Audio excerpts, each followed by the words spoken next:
చెప్పండి, అలా ఉండలేనండి నేను చేయకుండా. ఈ ఊపిరించిన వాడు వాడు నిన్నొక్కరోజు పొద్దున్నీళ్ళలో పువ్వు వేస్తే ఇప్పటి వరకు ఊపిరించాడు కాబట్టి మీరు వచ్చి మాట్లాడారు. వాడికి వెయ్యొద్దండి పువ్వు, నేను వాడికి పూజ చెయ్యొద్దండి, వాడికి పూజ చేయకుండా నేను ఉండలేను అని మీరు అన్నారనుకోండి, అది సాత్విక కర్మ.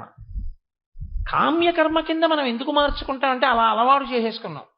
ఎప్పుడూ ఉన్నది ఉండడానికి, కొత్తది రావడానికి, ఉన్నది పోకుండా ఉండడానికి ఈశ్వరుడు.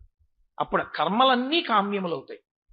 కర్మ కామ్యకర్మ కాకుండా ఉండాలి అంటే ఈశ్వరుడు చెప్పాడు, నేను చేస్తున్నాను, సంగము లేదు, దీనివల్ల ఏమొస్తుంది ఏం పోతుంది నాకు అనవసరం. కృష్ణ భగవానుడు ఆయన మాట్లాడుతూ సమత్వం యోగ ఉచ్యతే, యోగము అన్న మాటకి ఆయన నిర్వచనం చెప్పాడు. సమత్వమునకు యోగమని పేరు. అలాగే యోగము అంటే కర్మ చేసేటప్పుడు కౌశలముతో చెయ్యగలగడము. అలాగే అనేన యుజ్యతే ఇది యోగ, అనేకముగా కనపడేవన్నీ కలిపి ఒకటిగా మారేటటువంటి ప్రక్రియ జ్ఞానమునందు. వీటన్నింటినీ యోగం అంటారు. యోగ కర్మసు కౌశలం అంటారు. నిన్న మీతో నేను మనవి చేశాను, యోగస్థ కురు కర్మాణి. కురు కర్మాణి అంటే నువ్వు పని చెయ్యి అంటే ఏదో ఒక పని చెయ్యి కాదు, నువ్వు చెయ్యవలసినటువంటి పని వేద విహితమై, వేదం ఎలా చెప్పిందో అలా చేసిన వాడవైతేనే చిత్తశుద్ధి కలుగుతుంది. యోగస్థ కురు కర్మాణి. ఆ కర్మ యోగం ఎప్పుడవుతుంది అంటే యోగ కర్మసు కౌశలం. కౌశలం అన్న మాట రావడానికి కారణం ఏమిటంటే, గురువుగారి దగ్గరికి శిష్యుడు వెడతాడు ఉపనయనం అయిన తర్వాత. వెళ్ళిన తర్వాత గురువుగారు మొట్టమొదట శిష్యుడికి నేర్పేటటువంటి విషయం ఏది అంటే దర్భ కొయ్యడం నేర్పుతారు. ఎందుకంటే పూర్వం గురువుగారి ఆశ్రమంలో శిష్యుడు ఉండి చదువుకున్నటువంటి రోజులలో ప్రతిరోజు ఆయన అగ్నిహోత్రం చేసుకోవడానికి ఇతరమైనటువంటి దేవతారాధన యందు తప్పకుండా ఉండవలసినటువంటివి రెండు పదార్థాలు, ఒకటి గోవు, రెండు దర్భ. ఈ రెండూ లేకుండా ఏవీ నడవదు. కాబట్టి దర్భలు తీసుకురావాలి శిష్యుడు. ఈ దర్భలు తీసుకొచ్చేటప్పుడు ఆ దర్భ కోసి పట్టుకురావడంలో గురువుగారు తీసుకురమ్మన్నారు కదా అని చెప్పి అక్రమాలినవి, పనికొచ్చినవి, పనికిరానివి అన్నీ కోసి పట్టుకురాకూడదు.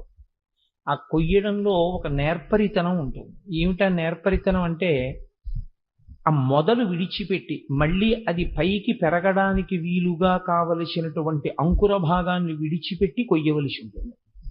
అందులో ఏ కారణం చేతనైనా చిరిగిపోయినది, కన్నం పడిపోయినది, వడిలిపోయింది ఉంటే దాన్ని ఇక కొయ్యకూడదు. ఎందుకంటే అవసరం లేదు.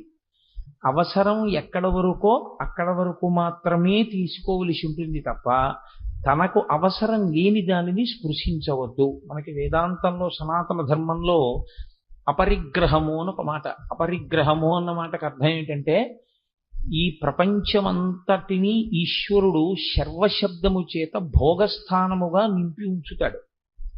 అందుకే శర్వ శర్వాణి అని శివుడికి అమ్మవారికి పేరు, శర్వ అని విష్ణు సహస్రంలో విష్ణువుకి పేరు. ఇద్దరికీ ఆ పేరు ఉంటుంది, శర్వ అన్న పేరు. శర్వ అన్న పేరుకి అర్థం, ఈ భూమి మీద మీరు పట్టుకెళ్ళి ఓ దోషుడు గింజలు వేశారనుకోండి, ఒక్కొక్క గింజలోంచి ఒక్కొక్క మొలక వస్తే ఆ మొలకకి ఒక కంకు వచ్చి ఒక్క కంకులో మీరు ఎన్ని గింజలు జల్లారో అన్ని గింజలు వస్తాయి. మీరు భూమి మీద వడ్ల గింజ వేయగలరేమో కానీ వడ్ల గింజ మొలకెత్తి ఒక మొక్క అయ్యేటట్టు, ఆ మొక్కకి కంకు వచ్చేటట్టు, ఆ కంకులో ధాన్యం ఉండేటట్టు చెయ్యగలిగిన శక్తి మాత్రం ఈ లోకంలో ఎవరికీ లేదు. పంచభూతములలో నుండి సంపదను తేవడం కానీ, పంచభూతములను పెంచడం కానీ తగ్గించడం కానీ ఎవరికీ సాధ్యము కాలేదు, సాధ్యము కాదు కూడా. భూమిని ఒక అంగుళం మీరు పెంచలేరు, భూమిని ఒక అంగుళం మీరు తగ్గించలేరు. వాయువు విశేషమైన వేగంతో వీయాలి అని నిర్ణయం తీసుకుంటే జరగవలసిన నష్టం జరిగిపోయిన తరువాత మీరు పునర్నిర్మాణ ప్రక్రియ చేయవలసి ఉంటుందేమో కానీ గంటకి 120 కిలోమీటర్ల వేగంతో ఈదురుగాలి వేసినప్పుడు విద్యుత్ స్తంభం ఒరిగిపోకుండా మీరు ఆపలేరు. మనం పెట్టుకున్న రాడార్ వ్యవస్థ కూడా కుప్ప కూలిపోవలసిందే. అది ఈశ్వరుడు యొక్క నిర్దేశకత్వం, ఆయన యొక్క శాసనం అలా ఉంటుంది. కాబట్టి ఆయన ఎంత పెట్రోల్ ఉంచాడు ఈ భూమిలోని మీరు అడిగారనుకోండి, అది ఎవరూ చెప్పలేరు. ఎప్పటికి ఏ బావి దొరికితే ఆ బావి దొరికింది అనుకోవడం. ఎంతో మంది, కొన్ని కోట్ల మంది పుట్టారు, కొన్ని కోట్ల కార్లు వాడారు, కొన్ని లక్షల లీటర్ల పెట్రోల్ ఖర్చు పెట్టారు, భూమిని విడిచిపెట్టారు, వెళ్ళిపోయారు. ఈశ్వరుడు మాత్రం అలా నింపుతూనే ఉన్నాడు, భూగర్భమునందు ఉంచాడు. మీకు అసలు ఆశ్చర్యకరమైన విషయం ఏమిటంటే, భవతి అని సంస్కృతంలో ఒక మాట. భవతి అంటే నిలబడుట, ఉండుట. ఉన్న పదార్థం ఉండడాన్ని భవతి అంటారు. అలా ఉన్నది ఉన్నట్లు ఉండాలి అంటే ఈశ్వరుని యొక్క అనుగ్రహము లోపించినటువంటి ఉత్తర క్షణంలో పడిపోతాడు. వడిబాయక తిరిగే ప్రాణబంధుడా అంటాడు అన్నమాచార్యుల వారు. ఊపిరి తీయడంలో వేగం పెరిగినా, ఊపిరి విడిచిపెట్టడంలో వేగం తగ్గినా, లోపలికెళ్ళిన ఊపిరి బయటికి రాకపోయినా, బయటికి వచ్చిన ఊపిరి లోపలికి వెళ్ళకపోయినా చనిపోతున్నాడు, చనిపోయాడు అనే గుర్తు. ఎక్కడుంటుంది మృత్యువు అంటే అంతకన్నా సన్నిహితంగా ఉండేది వేరొకటి లేదు అంది వేదాంతం. మా ఆవిడ ఇంట్లో ఉంటుందేమో, మా అబ్బాయి హైదరాబాద్లో ఉన్నాడు, మా అమ్మాయి అమెరికాలో ఉంది, కానీ నా మృత్యువు నాకు అత్యంత సన్నిహితంగా ఉంటుంది. నా ముక్కు మీదే ఉంటుంది. లోపలికి వెళ్ళి బయటికి వెళ్ళకపోతే అయిపోయింది, బయటికి వెళ్ళింది లోపలికి వెళ్ళకపోతే అయిపోతుంది. కాబట్టి అటువంటి ప్రక్రియతో నడపగలిగినటువంటి ఈశ్వరుడు భవతి, ఉన్నది అన్నది ఎంతకాలమో ఆయన అనుగ్రహమో అంతకాలము. భోగము, సుఖము అని మనం ఏం పిలుస్తామో అవన్నీ ఈశ్వరానుగ్రహమే. ఉత్తరాఖండలో రామాయణంలో వాల్మీకి మహర్షి మాట అంటారు, అసలు సుఖమన్న మాట ఎక్కడుందో తెలుసా? వాయు ప్రాణ సుఖం వాయు అంటారు. సుఖమన్న మాటకంతటికీ అర్థం ఏంటంటే గాలి ఒక్కటే. ఇంట్లో ఎన్ని మధుర పదార్థాలు ఉండనివ్వండి, ఎంత ఐశ్వర్యం ఉండనివ్వండి, ఎంత పెద్ద ఉద్యోగస్తుడు అవనివ్వండి, ఎంత అధికారం ఉండనివ్వండి, ఎంత అందగాడవనివ్వండి, ఊపిరి అందట్లేదు అనుకోండి, ఇంకేమిటి సుఖం వీటన్నిటితో తనకి? ఏమీ ఉండదు. ఏసీ థియేటర్లో కూర్చున్నవాడు సంతోషంగా ఉంటాడేమో, ఏసీ బెడ్రూమ్లో పడుకున్నవాడు సంతోషంగా పడుకుంటాడేమో, ఏసీ ఇంటెన్సివ్ కేర్ యూనిట్లో ఉన్నవాడు ఏం సంతోషంగా ఉంటాడు? అది ఏసీయే అవ్వచ్చు, అదేం పెద్ద సంతోషం ఏంటి ఇంటెన్సివ్ కేర్ యూనిట్లో ఉండడం? వాడికి ఊపిరి అందక అందులోకి వెళ్ళాడు, ఇంకా వాడికి సుఖం అన్న మాట ఎక్కడుంది? చల్లగా ఉన్నా సుఖం ఉండదు. వాయు ప్రాణ సుఖం వాయు. అసలు నీకోటి ఊపిరి అందితే లోపలికి ఊపిరి వెళ్ళి సరిగ్గా బయటికి వస్తుంటే అది సుఖం అన్నమాట అంటారు వాల్మీకి మహర్షి. ఆ ఊపిరియే సుఖము నిజానికి. ఊపిరి సరిగ్గా వెళ్ళి ఊపిరి సరిగ్గా బయటికి వస్తే చాలు సంతోషం. వెనకటి ఒక ప్రధానమంత్రి 7 రోజులు పడిశంతో బాధపడి 7 రోజులు మరణించిన వాడితో సమానం నేను అబద్ధం చెప్తే అన్నాడు. పడిశంతో 1 గంట బాధపడ్డా అంత కష్టం, ఎందుకంటే ఊపిరి అందకపోవడమే దాంట్లో ఉన్న పెద్ద బాధ. అంటే వాయు ప్రాణ సుఖం వాయు అంటారు వాల్మీకి మహర్షి. ఆయన ఎన్ని భోగస్థానములను పెట్టాడో ఇందులో. కంటితో చూసే జలపాతం దగ్గర నుంచి అందంగా విరిసేటటువంటి పువ్వు వరకు, సాయంకాలం విరిసే పువ్వులు కొన్ని. ఈ చైత్రమాసానికి వైశాఖ మాసానికి మనకి ఆర్షధర్మంలో ఒక ప్రత్యేకమైన ప్రతిపత్తి. ఇవి 2 వసంత ఋతువులు వస్తాయి. చైత్రాన్ని మధుమాసము అంటారు, వైశాఖ మాసాన్ని మాధవ మాసము అంటారు. ఈ 2 నెలల్లో 2 ప్రత్యేకమైన వస్తువులు దొరుకుతాయి. ఒకటి మామిడి పండు, ఒకటి మల్లె పువ్వు. మల్లె పువ్వు యొక్క సువాసన ఎంత గొప్పగా ఉంటుందో, మామిడి పండు యొక్క రసం ఎంత తీయగా ఉంటుందో, అంతటి సువాసన కలిసినటువంటి మధురమైన వాక్కు కలిగిన శంకర భగవత్పాదులు, అంత గొప్ప వాక్కు, అంత గొప్ప నడవడి కలిగినటువంటి రామచంద్రమూర్తి ఈ 2 నెలల్లోనే పుట్టడం ఆశ్చర్యకరమైన విషయం. అసలు మహాపురుషులందరూ లోకంలో చైత్ర వైశాఖ మాసాల్లోనే పుట్టారు. కాబట్టి అందుకే వాటికి మధుమాసము మాధవ మాసము అని పేరు. ప్రకృతిలో ఋతువులుగా, రాత్రింబవళ్ళుగా, నిద్రగా, లయంగా, స్వల్పకాలిక లయంగా, ఆకలిగా, అన్నం తీరడంగా, ఇన్నిటిగానో బాహ్యమునందు ఒక కారు తయారవ్వాలంటే కావలసిన ఇనుమంతా భూమిలోంచే రావాలి. ఆ కారు పరిగెత్తడానికి కావలసిన పెట్రోలు భూమిలోంచే రావాలి. మీరు ఏ భోగం అనుభవిస్తున్నారనుకుంటున్నారో ఆ భోగములన్నీ కూడా భూమిలోంచే వస్తాయి. కాబట్టి శర్వహ అంటారు. ఆ భూమి నుండి సమస్త భోగములకు కావలసినవి ఈశ్వరుడు ఇస్తూ ఉంటాడు. ఈ ఇచ్చినప్పుడు సనాతన ధర్మంలో ఒక మాట వాడతారు, అపరిగ్రహము. అపరిగ్రహము అంటే నీకు ఎంతవరకు అవసరమో అంతవరకు కన్నా ఎక్కువగా నువ్వు పుచ్చుకోకూడదు. అది స్వయంగా ఎవరికి వారు పాటించవలసినటువంటి నియమం. ఎందుకంటే తనకి ఎంత కావాలో అంత అనుభవించినటువంటి వాడు తనని తాను మోసం చేసుకున్నవాడు. తనకెంత కావాలో అంతకన్నా తక్కువ చేసుకుని బతికి భవిష్యత్ తరాలకి దాచిపెడదామనుకున్నవాడు స్వార్థంతో బతికి తనని తాను సుఖపెట్టుకోనివాడు. తనకు అవసరమైన దానికన్నా ఎక్కువ వాడినవాడు భవిష్యత్ తరాలకి ద్రోహం చేసినవాడు. ఈ ప్రపంచంలో మన వారసులకు దక్కవలసినవి నిష్కారణంగా వీడు వాడుకుని ఉంది కదా అని చెప్పి ఆ భూమి నుంచి వచ్చేటటువంటి ఐశ్వర్యమును పాడు చేసినవాడు. అందుకే అపరిగ్రహము ఉండాలి అని చెప్పింది సనాతన ధర్మం. నీకు ఎంత అవసరమో అంతవరకు తప్ప, అంతక మించి నీకు తీసుకునేటటువంటి అధికారం కానీ అంతక మించి దాచుకునే అధికారం కానీ వద్దు. ఎంతవరకో అంతవరకు జీవించు. చిత్రం ఏంటంటే ఈ అపరిగ్రహమును గురించినటువంటి బోధ చెప్పవలసింది మనుష్యుడికొక్కడికి. 84 లక్షల జీవరాశులు ఉన్నాయని వేదం చెప్తాను. అందులో 83,99,999 ప్రాణులు అపరిగ్రహం పాటిస్తాయి తమంత తాముగా. కడుపు నిండిపోయిందనుకోండి పక్షి తిందో, కడుపు నిండిపోయిందనుకోండి కుక్క తిందో. దానికి బిడ్డలు పుట్టాయనుకోండి పాలిస్తుంది. ఆ బిడ్డల ఆహారం తినడం వచ్చింది అన్నాయనుకోండి వదిలిపెట్టేస్తుంది. ఆ బిడ్డల కోసం కుక్కలకి బ్యాంకులు, పిల్లులకి బ్యాంకులు లేవు. కానీ చిత్రం ఏమిటంటే ఒక్క మనుష్యుడొక్కడే తన కొరకు కాకుండా కొన్ని తరాల వరకు దాచాలనేటటువంటి ప్రయత్నంలో ఉంటాడు. దాచవద్దని శాస్త్రం చెప్పలేదు, దాచమనే చెప్పింది. కానీ ఎంత దాచాలి అన్నది కూడా వేదం మాట్లాడింది. అతిగా వెళ్ళి పాడు చేసుకోవద్దు జీవితాన్ని. కాబట్టి యోగ కర్మసు కౌశలం అన్న మాటకు అర్థం ఏమిటంటే వేద తాత్పర్యమును మీరు గ్రహించి మీరు కర్మ చేసేటప్పుడు దాన్ని ఎలా చెయ్యాలో ఆ నైపుణ్యముతో నేర్పరితనంతో కర్మ చెయ్యగలిగినటువంటి విధానానికి కౌశలం. దర్భ ఎంత కొయ్యాలో అంతే కొయ్యాలి. కుశ అంటే దర్భ. అంతేకాని దర్భని మొదలంట పెళ్ళగించేశారనుకోండి మళ్ళీ ఎలా వస్తుంది దర్భ? అదే దర్భని కొంత కోసి విడిచిపెట్టేశారనుకోండి, దర్భకి చివర్లు ప్రధానం. దర్భ చివర్లు ఏ దిక్కుకు వేశారు అన్నదాన్ని బట్టి మీరు ఏ కార్యం చేస్తున్నారు అన్నది తెలుస్తుంది. దక్షిణ దిక్కుకి కొసలు వేశారనుకోండి పితృకార్యం చేస్తున్నాడని గుర్తు. తూర్పు దిక్కుకు కొసలు వేశాడనుకోండి ఈశ్వరారాధన చేస్తున్నాడు అని గుర్తు. కాబట్టి కొస ఉండాలి, మొదలు నీకెందుకు? కాబట్టి పాడు చేయకూడదు. లోకంలో దేన్ని కూడా ధ్వంసం చేసేటటువంటి హక్కు మనకి ఇవ్వలేదు. అంతటి సంజీవనీ పర్వతాన్ని తీసుకొచ్చిన హనుమ కూడా ప్రయోజనం అయిపోయిన తర్వాత సముద్రంలో బారేయచ్చు, మళ్ళీ ఎవడెళ్తాడు ఉత్తర దిక్కుగా. మళ్ళీ పట్టుకెళ్ళిపోయి సంజీవనీ పర్వతాన్ని హిమాలయాల్లో సుస్థాపితం చేసి వెనక్కి వచ్చేసారు ఆయన.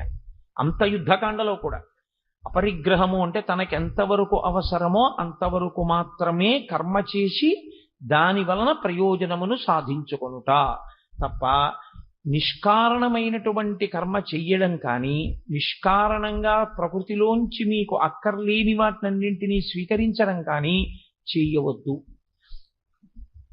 2 కర్మసు కౌశలం అన్న మాటలో నేర్పరితనంతో చెయ్యడము అని కదండి మీరు అన్నారు. నేర్పరితనంతో చెయ్యడము అంటే నేను అయ్యప్ప స్వామి గుళ్ళో ఉపన్యాసాలు జరిగేటప్పుడు ఎప్పుడు 42 రోజులు ఉపన్యాసాలు చెప్పినా గోపాలకృష్ణ గారు ఒకసారి అనౌన్స్మెంట్ చేస్తుంటారు.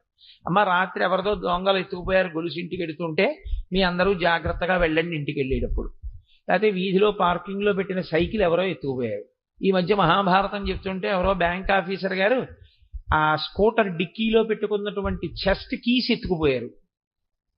ఇప్పుడు ఇంతమంది భారతం వినడానికి వస్తే బయట ఉన్నటువంటి ద్విచక్ర వాహనాల మీద కూడా కొంతమంది కూర్చుని వింటూ ఉంటారు. ఒకడు ఎందుకు వస్తాడంటే అందులో ఉన్నది వాడికి పనికొచ్చిందా పనికి రాలేదా అన్నది అనవసరం.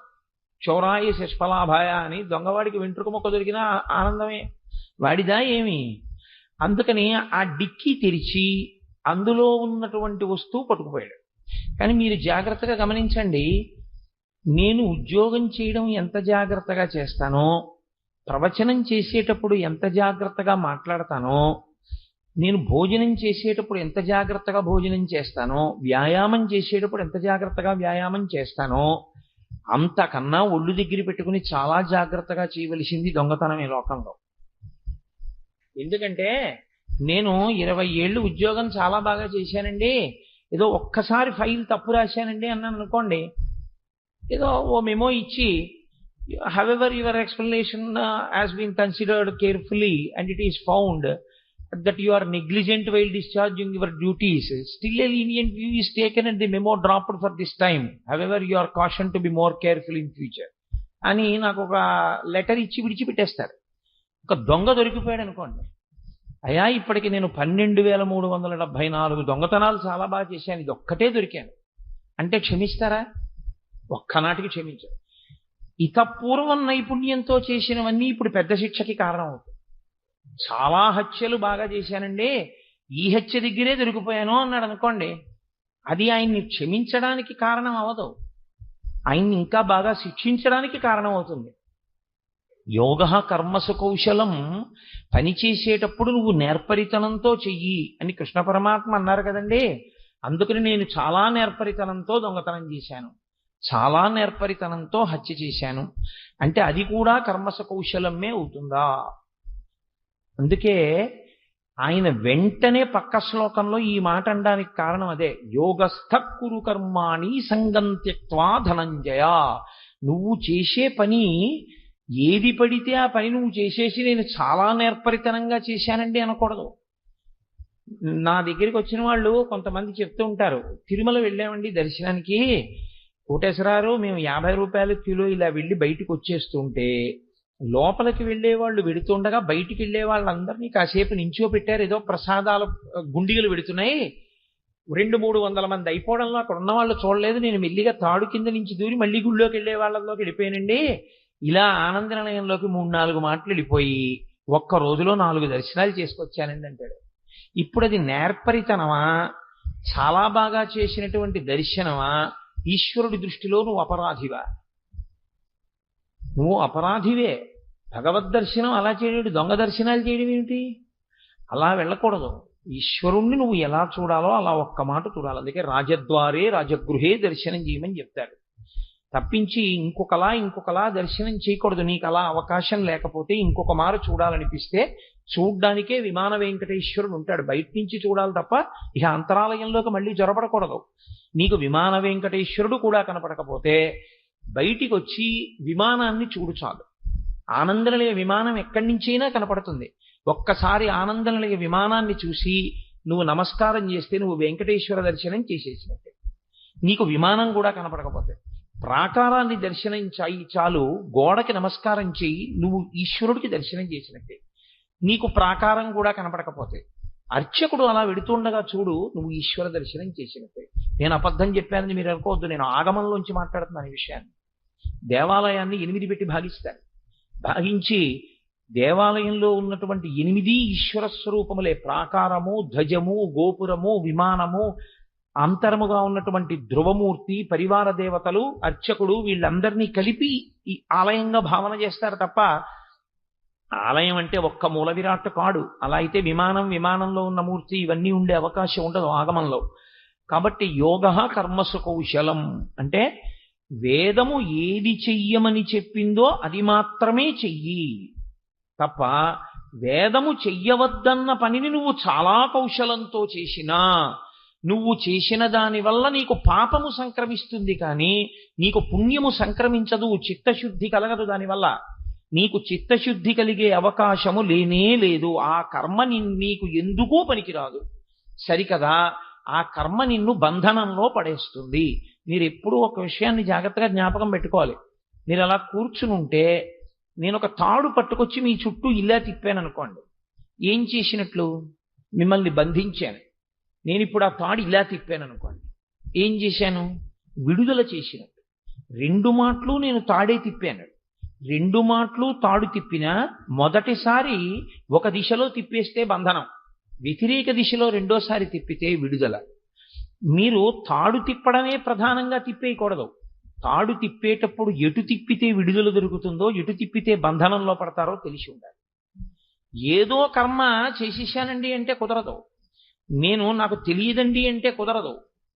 అందుకే సుందరకాండలో సీతమ్మ తల్లో మాట అంటుంది రావణాసుడితో, ఇహసంతో నవాసంతి సతోవా నానువర్తసే తథాహి విపరీతాతే బుద్ధి ఆచారవర్జిత అని అడిగింది ఆవిడ. ఏమయ్యా, ఈ లంకాపట్టణంలో మంచి చెప్పేవాడు లేరా? ఇలా చెయ్యాలని ఎవరు చెప్పరా? ఒకవేళ చెప్పినా నువ్వు వినవా? నీకు తెలియదా? తెలిసిన దాన్ని ఆచరించవా? ఎక్కడొచ్చింది దోషం? అందుకే సుందరకాండ పారాయణ చేయండి అంటారు. తన బుద్ధికి ఏది తోచిందో అది మాత్రమే చేసినటువంటి వాడు మరింత బంధనములోకి వెళ్ళిపోతాడు. ఎంతో చేసుకుంటూ వెళ్ళినా చివరికి వెళ్ళేటప్పటికి ప్రయోజనం ఏమీ ఉండదు. ఏదో మీకు నేను ఇదిగో ఇది హెచ్చ వేసుకుంటూ వెళ్ళండి, ఎంత వస్తుందో ఆఖరణ అంత ధనం ఇస్తాను అని 1 into 2 into 3 into 4 into 5 into 6 into 7 into 8 into 9 కాగితాల మీద వేసాను అనుకోండి, బోల్డ్ అన్ని అంకెలు. అయ్య బాబోయ్ నాకు ఇంత డబ్బిస్తారని 2 1 2 2 3 6 6 4 24 24 5 120 ఇలా మీరు పొంగిపోతూ లెక్క పెట్టేసి ఆఖరికి వెళ్ళేటప్పటికి ఇంటూ 0 అని ఉందనుకోండి, ఇప్పుడు ఏమిటి వస్తుంది ఆఖరణ మీకు? మీరు లెక్క పెట్టే వాళ్ళకి 12 కోట్లు వచ్చినా 12 కోట్లు ఇంటూ 0 చివరంది = 0. కర్మ యందు కౌశలము లేకపోతే అంతే. అందుకే భగవద్గీత ఉపనిషద్ అంటే విశ్వాసమున్నవాడికి, తన చిత్తశుద్ధిని ఏర్పరుచుకుందాం అనుకున్నవాడికి, శాస్త్రమును ప్రమాణముగా స్వీకరిద్దాం అనుకున్నవాడికి, జన్మ సాఫల్యమును పొందుదాం అనుకున్న వాడికి పనికొచ్చేదే తప్ప బయట వర్షం వస్తోంది కాసేపు ఇక్కడ ఏదో షామియానా వేశారు లోపలికి వెళ్ళి కాసేపు అదేమిటో చెప్తున్నాడు వీరు వెళ్ళిపోదాం అనుకున్న వాడి కోసం పనికొచ్చేది కాదు భగవద్గీత.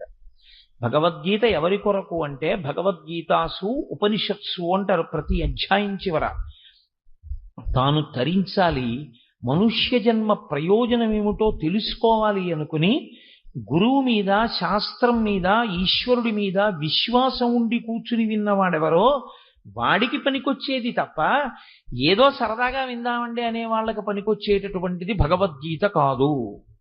భగవద్గీత ఎవరికి ఫలితాన్ని ఇస్తుంది? భగవద్గీత దాని మీద విశ్వాసంతో ఆచరించడానికి సిద్ధపడిన వారికి మాత్రమే ఫలితాన్ని ఇవ్వగలదు. కాబట్టి యోగః కర్మసు కౌశలం. కర్మని చేసేటప్పుడు కౌశలంతో ఎవడు చేస్తాడో వాడే యోగమునందున్నవాడు.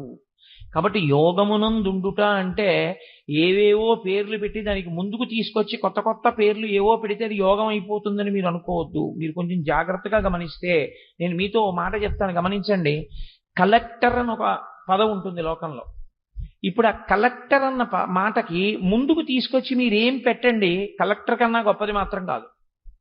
జాయింట్ కలెక్టర్ అన్నాను అనుకోండి, కలెక్టర్ కన్నా గొప్పవాడు కాడు. డిప్యూటీ కలెక్టర్ అన్నాను అనుకోండి, కలెక్టర్ కన్నా గొప్పవాడు కాడు. టికెట్ కలెక్టర్ అన్నాను అనుకోండి, కలెక్టర్ కన్నా గొప్పవాడు కాడు. కలెక్టర్కి ముందు కలెక్టర్కి తర్వాత ఏమీ చేర్చకపోయినా కలెక్టర్ అన్న మాటను వదిలేస్తే చాలు, ఆయనే డిస్ట్రిక్ట్ కలెక్టర్. కలెక్టర్ గారు వస్తున్నారండి అంటే ముందు ఏమీ లేకపోతే ఆయనకన్నా గొప్పవాళ్ళు లేడు. ముందు ఏమైనా పెడితే కలెక్టర్ గారి కన్నా తక్కువే. పేరు పెరుగుతుందేమో, జాయింట్ కలెక్టర్ అంటే 2 మాటలు ఉన్నాయేమో, కానీ కలెక్టర్ గారి కన్నా గొప్పవాడు జాయింట్ కలెక్టర్ కాడు, కలెక్టరే గొప్పవాడు. అలాగే యోగః అన్న మాటని మీరు యోగః అని అర్థం చేసుకుంటేనే అర్థం. అంతేగాని యోగం ముందుకి తీసుకొచ్చి ఇంకా కొత్త కొత్తవేవో తగిలించి మీరు నేర్చుకోవడం మొదలెట్టారనుకోండి, అసలు నిజంగా యోగం సిద్ధిస్తుందా అంటే దాంట్లో చెప్పడం కష్టం. ఎందుకంటే మీకు ఎవరు చెప్పారు అన్నది కాదు, సాక్షాత్ ఈశ్వరుడు జగద్గురువుగా నిలబడి చెప్తున్నారు, కృష్ణం వందే జగద్గురుం. అందుకే భగవద్గీత యొక్క గొప్పతనం ఏమిటంటే కృష్ణ భగవానుడు దాన్ని జగద్గురువు స్థానంలో కూర్చుని చెప్పాడు కనుక ఇప్పుడు ఈ క్షణంలో మీరు ఇండియాలో ఉన్నారా లేదా అన్న దాంతో సంబంధం కూడా ఉండదు. మీరు అమెరికాలో ఉండొచ్చు, ఆస్ట్రేలియా ఉండొచ్చు, న్యూజిలాండ్లో ఉండొచ్చు, సింగపూర్లో ఉండొచ్చు, మీరు కాకినాడలో ఉండొచ్చు, కొవ్వాడలో ఉండొచ్చు. భగవద్గీతలో చెప్పినటువంటి సారాంశాన్ని మనసుతో పూర్తిగా పట్టుకుని చేసిన వాడెవడో వాడే జగద్గురువుకు శిష్యుడు. సాక్షాత్ శంకరాచార్యుల వారే పుట్టినటువంటి కాలటీలో ఉండి భగవద్గీత మీద నమ్మకంతో బతికితే శంకరాచార్యులు వారు ఆయనకి గురువా అని నన్ను అడిగారు అనుకోండి, ఒక్కనాటికి కారు. పక్కన కూర్చున్న వాళ్ళందరూ శిష్యులు కారు గురువు గారికి. గురువు గారు అన్న మాట ఎవరి పట్ల అన్వయం అవుతుందంటే ఎవరికి ఆ గురి ఉందో వాడికి ఆయన గురువు. గురి లేదు, ఉత్తినే పక్కన ఉంటాడంతే ఎప్పుడు. ఆయన అలా పక్కనున్నటువంటి వాడు శిష్యుడైపోవాలని ఏం లేదు లోకంలో. శిష్యుడు అన్న మాటకు అర్థం ఏమిటంటే గురువుని ఎంచుకున్నవాడు. గురువు ఎవరు? బరువు. నేను తప్పుగా మాట్లాడుతున్నాను అనుకోకండి. బరువు అంటే దానికన్నా ముందున్నది దానికన్నా తక్కువ బరువు ఉంది కాబట్టి దాని ముందున్న దాని బరువు ఎక్కువ. గురువు అంటే బరువు, శిష్యుడంటే లఘువు, తక్కువవాడు. ఆయన నాకన్నా చాలా తెలుసున్నవారు, శాస్త్రం ఎరిగిన వారు, వారి దగ్గర నేను తెలుసుకోవాలి, వారు చెప్పింది నేను పాటించాలి అని మీరు నమ్మారనుకోండి, మీరు నమ్మి పాటిస్తే గురువు మీకు ఎంత విచిత్రంగా ఉంటుందంటే, నా చుట్టూ ఉండేటటువంటి వాళ్ళు, నాకు దగ్గరగా ఉండేవాళ్ళు, నేను పేరుతో గుర్తుపట్టేవాళ్ళు, ప్రతిరోజు మా ఇంటికి వచ్చేవాళ్ళు, మా గురువు గారు అనేవాళ్ళు నాకు ఎంతో మంది ఉన్నారు. నేను గురువునో కాదో తరువాతి మాట, నా మీద గురి పెట్టుకున్నారు అని నేను అనుకోవలసిన వాళ్ళు. కానీ అసలు అంత గురున్నవాడోడున్నాడు అన్న విషయం మనకి తెలియకుండా కూడా ఉంటారు శిష్యులు లోకంలో. అది విచిత్రం. నిన్న నా దగ్గరికి ఈ ఉపన్యాసానికి బయలుదేరడానికి ముందరే, అమ్మా ఇప్పటికి 3-4 పర్యాయాలు హైదరాబాద్ నుంచి వచ్చాను, గురువు గారిని ఒక్కసారి చూసి వెళ్ళిపోతాం, నేను మాట్లాడినమ్మా, ఎందుకంటే ఆయన వెళ్ళిపోవాలి సభకి, నేను ఆయనకి ప్రతిబంధకం కాను, ఒక్కసారి ఇలా వంగి ఆయన పాదాలకి నమస్కారం చేసి వెళ్ళిపోతా అంటే, నా భార్య సరే అయితే అంత బతిమాలుతుంటే కాదనకూడదని సరే కూర్చోండి. నేను సంధ్యావందనం చేసుకుని వచ్చా. వాళ్ళిద్దరూ నిమ్స్లో కార్డియాలజిస్టు, ప్రఖ్యాతి వహించినటువంటి ఒక కార్డియాలజిస్టు, ఆయన భార్య, ఆవిడ కూడా డాక్టర్, ఇద్దరూ నిమ్స్ నుంచి వచ్చారు. వాళ్ళ అమ్మగారు అంటే ఆ పిల్లవాడి అమ్మగారు కూడా డాక్టర్ అయ్యారు. వాళ్ళు ముగ్గురు వచ్చారు నిన్న. ఆ పిల్లవాడు ఒక్కటే మాట అన్నాడు, ఆ అమ్మాయి ఒక్కటే మాట. వాళ్ళు అన్నారు, మేము పూర్వం దీనికో దానికి అశాంతిగా ఉండేవాళ్ళం, మీ ఉపన్యాసాల సీడీలు విన్న తర్వాత మన కర్మ మనం చేస్తూ విడితే ఫలితం ఇచ్చేవాడు ఈశ్వరుడు అన్నవాడు ఒకడు ఉన్నాడు. వాడు మనం అనుకున్నది ఇవ్వలేదు అంటే అది ఇవ్వకపోవడం వల్ల మనకు ప్రయోజనం ఉంది, వాడు ఇచ్చాడు కాబట్టి ఆ ఇచ్చింది పొందడం వల్ల ప్రయోజనం ఉంది అని నమ్మడం మొదలుపెట్టిన తర్వాత మేము ఎంతో హాయిగా ఉంటున్నాం గురువుగారు అని. వాళ్ళిద్దరూ అంత ప్రఖ్యాతి వహించిన వైద్యులు. వాళ్ళు నా ఉపన్యాసాల్లో ఉన్నటువంటి సారాన్ని మాట్లాడుతుంటే నేను కేవలం నమస్కరించి వెళ్ళిపోవలసి ఉంటుందమ్మా, మాట్లాడడం కుదరదన్నవాడిని 10 నిమిషాలు మాట్లాడుతూ ఉండిపోయి దొరగారితో అన్న బయటకు వస్తూ, దొరగారు ఒక 10 నిమిషాలు ఇద్దరు డాక్టర్లకు ఇవ్వవలసి వచ్చింది, ఆ కారణం చేత కొంచెం ఒక 5 నిమిషాలు ఆలస్యమేనండి బయలుదేరడం. ఏం దొరగారు, అటువంటి వాళ్ళిద్దరు ఉన్నారు అని నాకు తెలియదు. కానీ వాళ్ళిద్దరూ ఎక్కడున్నా నన్ను గురువుగా స్వీకరించిన వారు, అంటే నాన్న ఎందు బరువు ఉంచిన వారు, ఆయన తెలుసున్నవాడు, ఆయన దగ్గర మనం తెలుసుకోవాలనుకున్నారు కాబట్టి వాళ్ళు శిష్యులు. అంతేకాని ఉత్తినే నా పక్కనుండి ఏం చెప్తున్నానో అన్నీ విని, పాపం ఆయనకి అదో అలవాటండి, అలా చెప్తారు రోజు సాయంకాలం అంతే, పాపం ఏదో వింటే ఆయన సంతోషిస్తారన్నారు అనుకోండి, అది శిష్యుడు అనిపించుకోవడానికి లక్షణం కాదు, ఒక శ్రోత ఏమో అంతే తప్ప అది శిష్యరికము కాదు. అందుకే గురువు గారిని పిలిచేవాళ్ళు చాలా మంది ఉండొచ్చు, నిజమైన శిష్యులు వేళ్ల మీద ఉంటారు. వాళ్ళు గురి కలిగిన వారు గురువు గారి మీద. వాళ్ళు గురువు గారి నోటి వెంట వచ్చినటువంటి మాటని, ఆవు పాలు పితుకుతున్నప్పుడు ఆ పితుకుల్లోంచి కింద పడిన పాలని జాగ్రత్తగా చుక్క కింద పడకుండా పట్టేటటువంటి గొల్లవాడు ఎలా పట్టుకుంటాడో అలా పట్టి 10 మందికి పంచిపెట్టి ఆరోగ్యాన్ని పొందినట్లు గురువు నోటిలోంచి వచ్చేటటువంటి మాటని అంత జాగ్రత్తగా పట్టుకుని దాన్ని అనుష్ఠాన పర్యంతంలోకి తెచ్చుకుంటారు. అలా తెచ్చుకున్నవాడెవరో వాడు శిష్యుడు. అంతేగాని ఆయన ఏం చెప్తే మాకెందుకంటే, ఏదో కాసేపు చెప్పమన్నాం కాబట్టి చెప్పాడండి, అవన్నీ మాకెందుకండి అన్నారు అనుకోండి, ఇంకా ఆయన గురువు గాడు శిష్యుడు గాడు. కాకపోతే ఏమిటంటే లోకంలో మర్యాదలో గురువు అని చూడండి, సైకిల్లో గాలి కట్టేవాడిని కూడా గురువు కాస్త గాలి కొట్టేవా అంటారు. ఆ గురువుకి ఈ గురువుకి పెద్ద తేడా ఏం ఉండదు అటువంటి స్థితిలో. నేను యథార్థం మాట్లాడతాను. సైకిల్లో గాలి కొట్టడానికి ఓ ఈ గురువు గాలి కొట్టు అంటే ఎంతో, గురువు గారు చెప్పిన మాట పాటించడానికి పనికి రాకపోగా ఇన్ని గురువు గారిని పిలవడం అంతే. ఏమిటి ఆయనకి గౌరవం? ఆయన మాట ఎందుకు పనికొచ్చినట్టు? మీకు ఒక విషయం ఏదైనా పనికొచ్చి నా జీవితం మారింది అంటే చాలా సంతోషంగా ఉంటుంది. నేను అందుకే తరచూ అసహ్యించుకునేది ఒకటే, కోటేశ్వరారు మీ ఉపన్యాసానికి రాలేకపోయాం కోవాళ్ళలో ఏమనుకోకండి అంటే నాకు చాలా చిరాకు వస్తుంది. నువ్వు రాకపోతే నాకేమిటి? అర్జునుడికి ఒక్కడికే చెప్పాడు భగవద్గీత, ఎవ్వరూ అక్కర్లా, సుబ్బారావు అక్కరు కూర్చుంటే చెప్పాడు భగవద్గీత. ఆయన యోగ్యుడు పిలిచాడని వచ్చానంతే తప్పించి మీ అందరూ పరమయోగ్యులు కాబట్టే వింటున్నారు, అందులో సందేహం ఏం లేదు. అంతేగాని ఇంతమంది ఉంటేనే నేను ఆధ్యాత్మిక ప్రవచనం చేస్తానన్నవాడు వెర్రివాడు. ఆదిత్య హృదయం ఎంతమందికి చేశారు? భగవద్గీత ఎంతమందికి చెప్పారు? భాగవతం ఎంతమందికి చెప్పారు? ఒక్క పరీక్షితికే చెప్పాడు శుకుడు. శ్రీరామాయణాన్ని, సంక్షేప రామాయణాన్ని ఎంతమందికి ఉపదేశం చేశారు నారద మహర్షి? ఒక్క వాల్మీకికే. ఆధ్యాత్మిక సభకి 1000 మంది జనం ఉండాలని కోరుకోవడం కన్నా వెర్రి లోకంలో ఇంకొకటి లేదు. యోగ్యుడైన శిష్యుడు ఒక్కడు చాలు, ఆర్తితో వినేవాడు. వాడి కోసం చెప్పాలి. ఏమో ఎక్కడున్నాడో ఈ సభలో. అలా వినేటటువంటి వాడు, అధికారం ఉన్నవాడు, జీవితాన్ని మార్చుకునేవాడు ఎక్కడో ఉండొచ్చు. అందుకే నీ కంటి ముందు కనపడుతున్న వాళ్ళు పరాకుగా ఉన్నారో లేరో నీకు సరిగ్గా అర్థం కాకుండా ఉన్నా, వాడొక్కడెవడో సభలో ఉన్నాడు, వింటున్నాడన్న జాగ్రత్తతో నువ్వు చెప్పవలసి ఉంటుందంతే. చెప్పేవాడంత శ్రద్ధతో చెప్పాలి, వినేవాడంత శ్రద్ధతో వినాలి. ఈ శ్రద్ధ లేకపోతే ఎందుకు పనికిరాదు చెప్పింది. అందుకే మహానుభావుడు సాయిబాబా గారు చెప్పవలసినవన్నీ చెప్పి శ్రద్ధ పక్కన పెట్టుకున్నారు. సా శ్రద్ధ కదితా సిద్భి యయా వస్తూపలభ్యతే. సాయిబాబా గారు చెప్పనివి మీరు ఎన్ని చేసినా ఆయన సంతోషించాలని మీరు గుర్తెరగవలసి ఉంటుంది.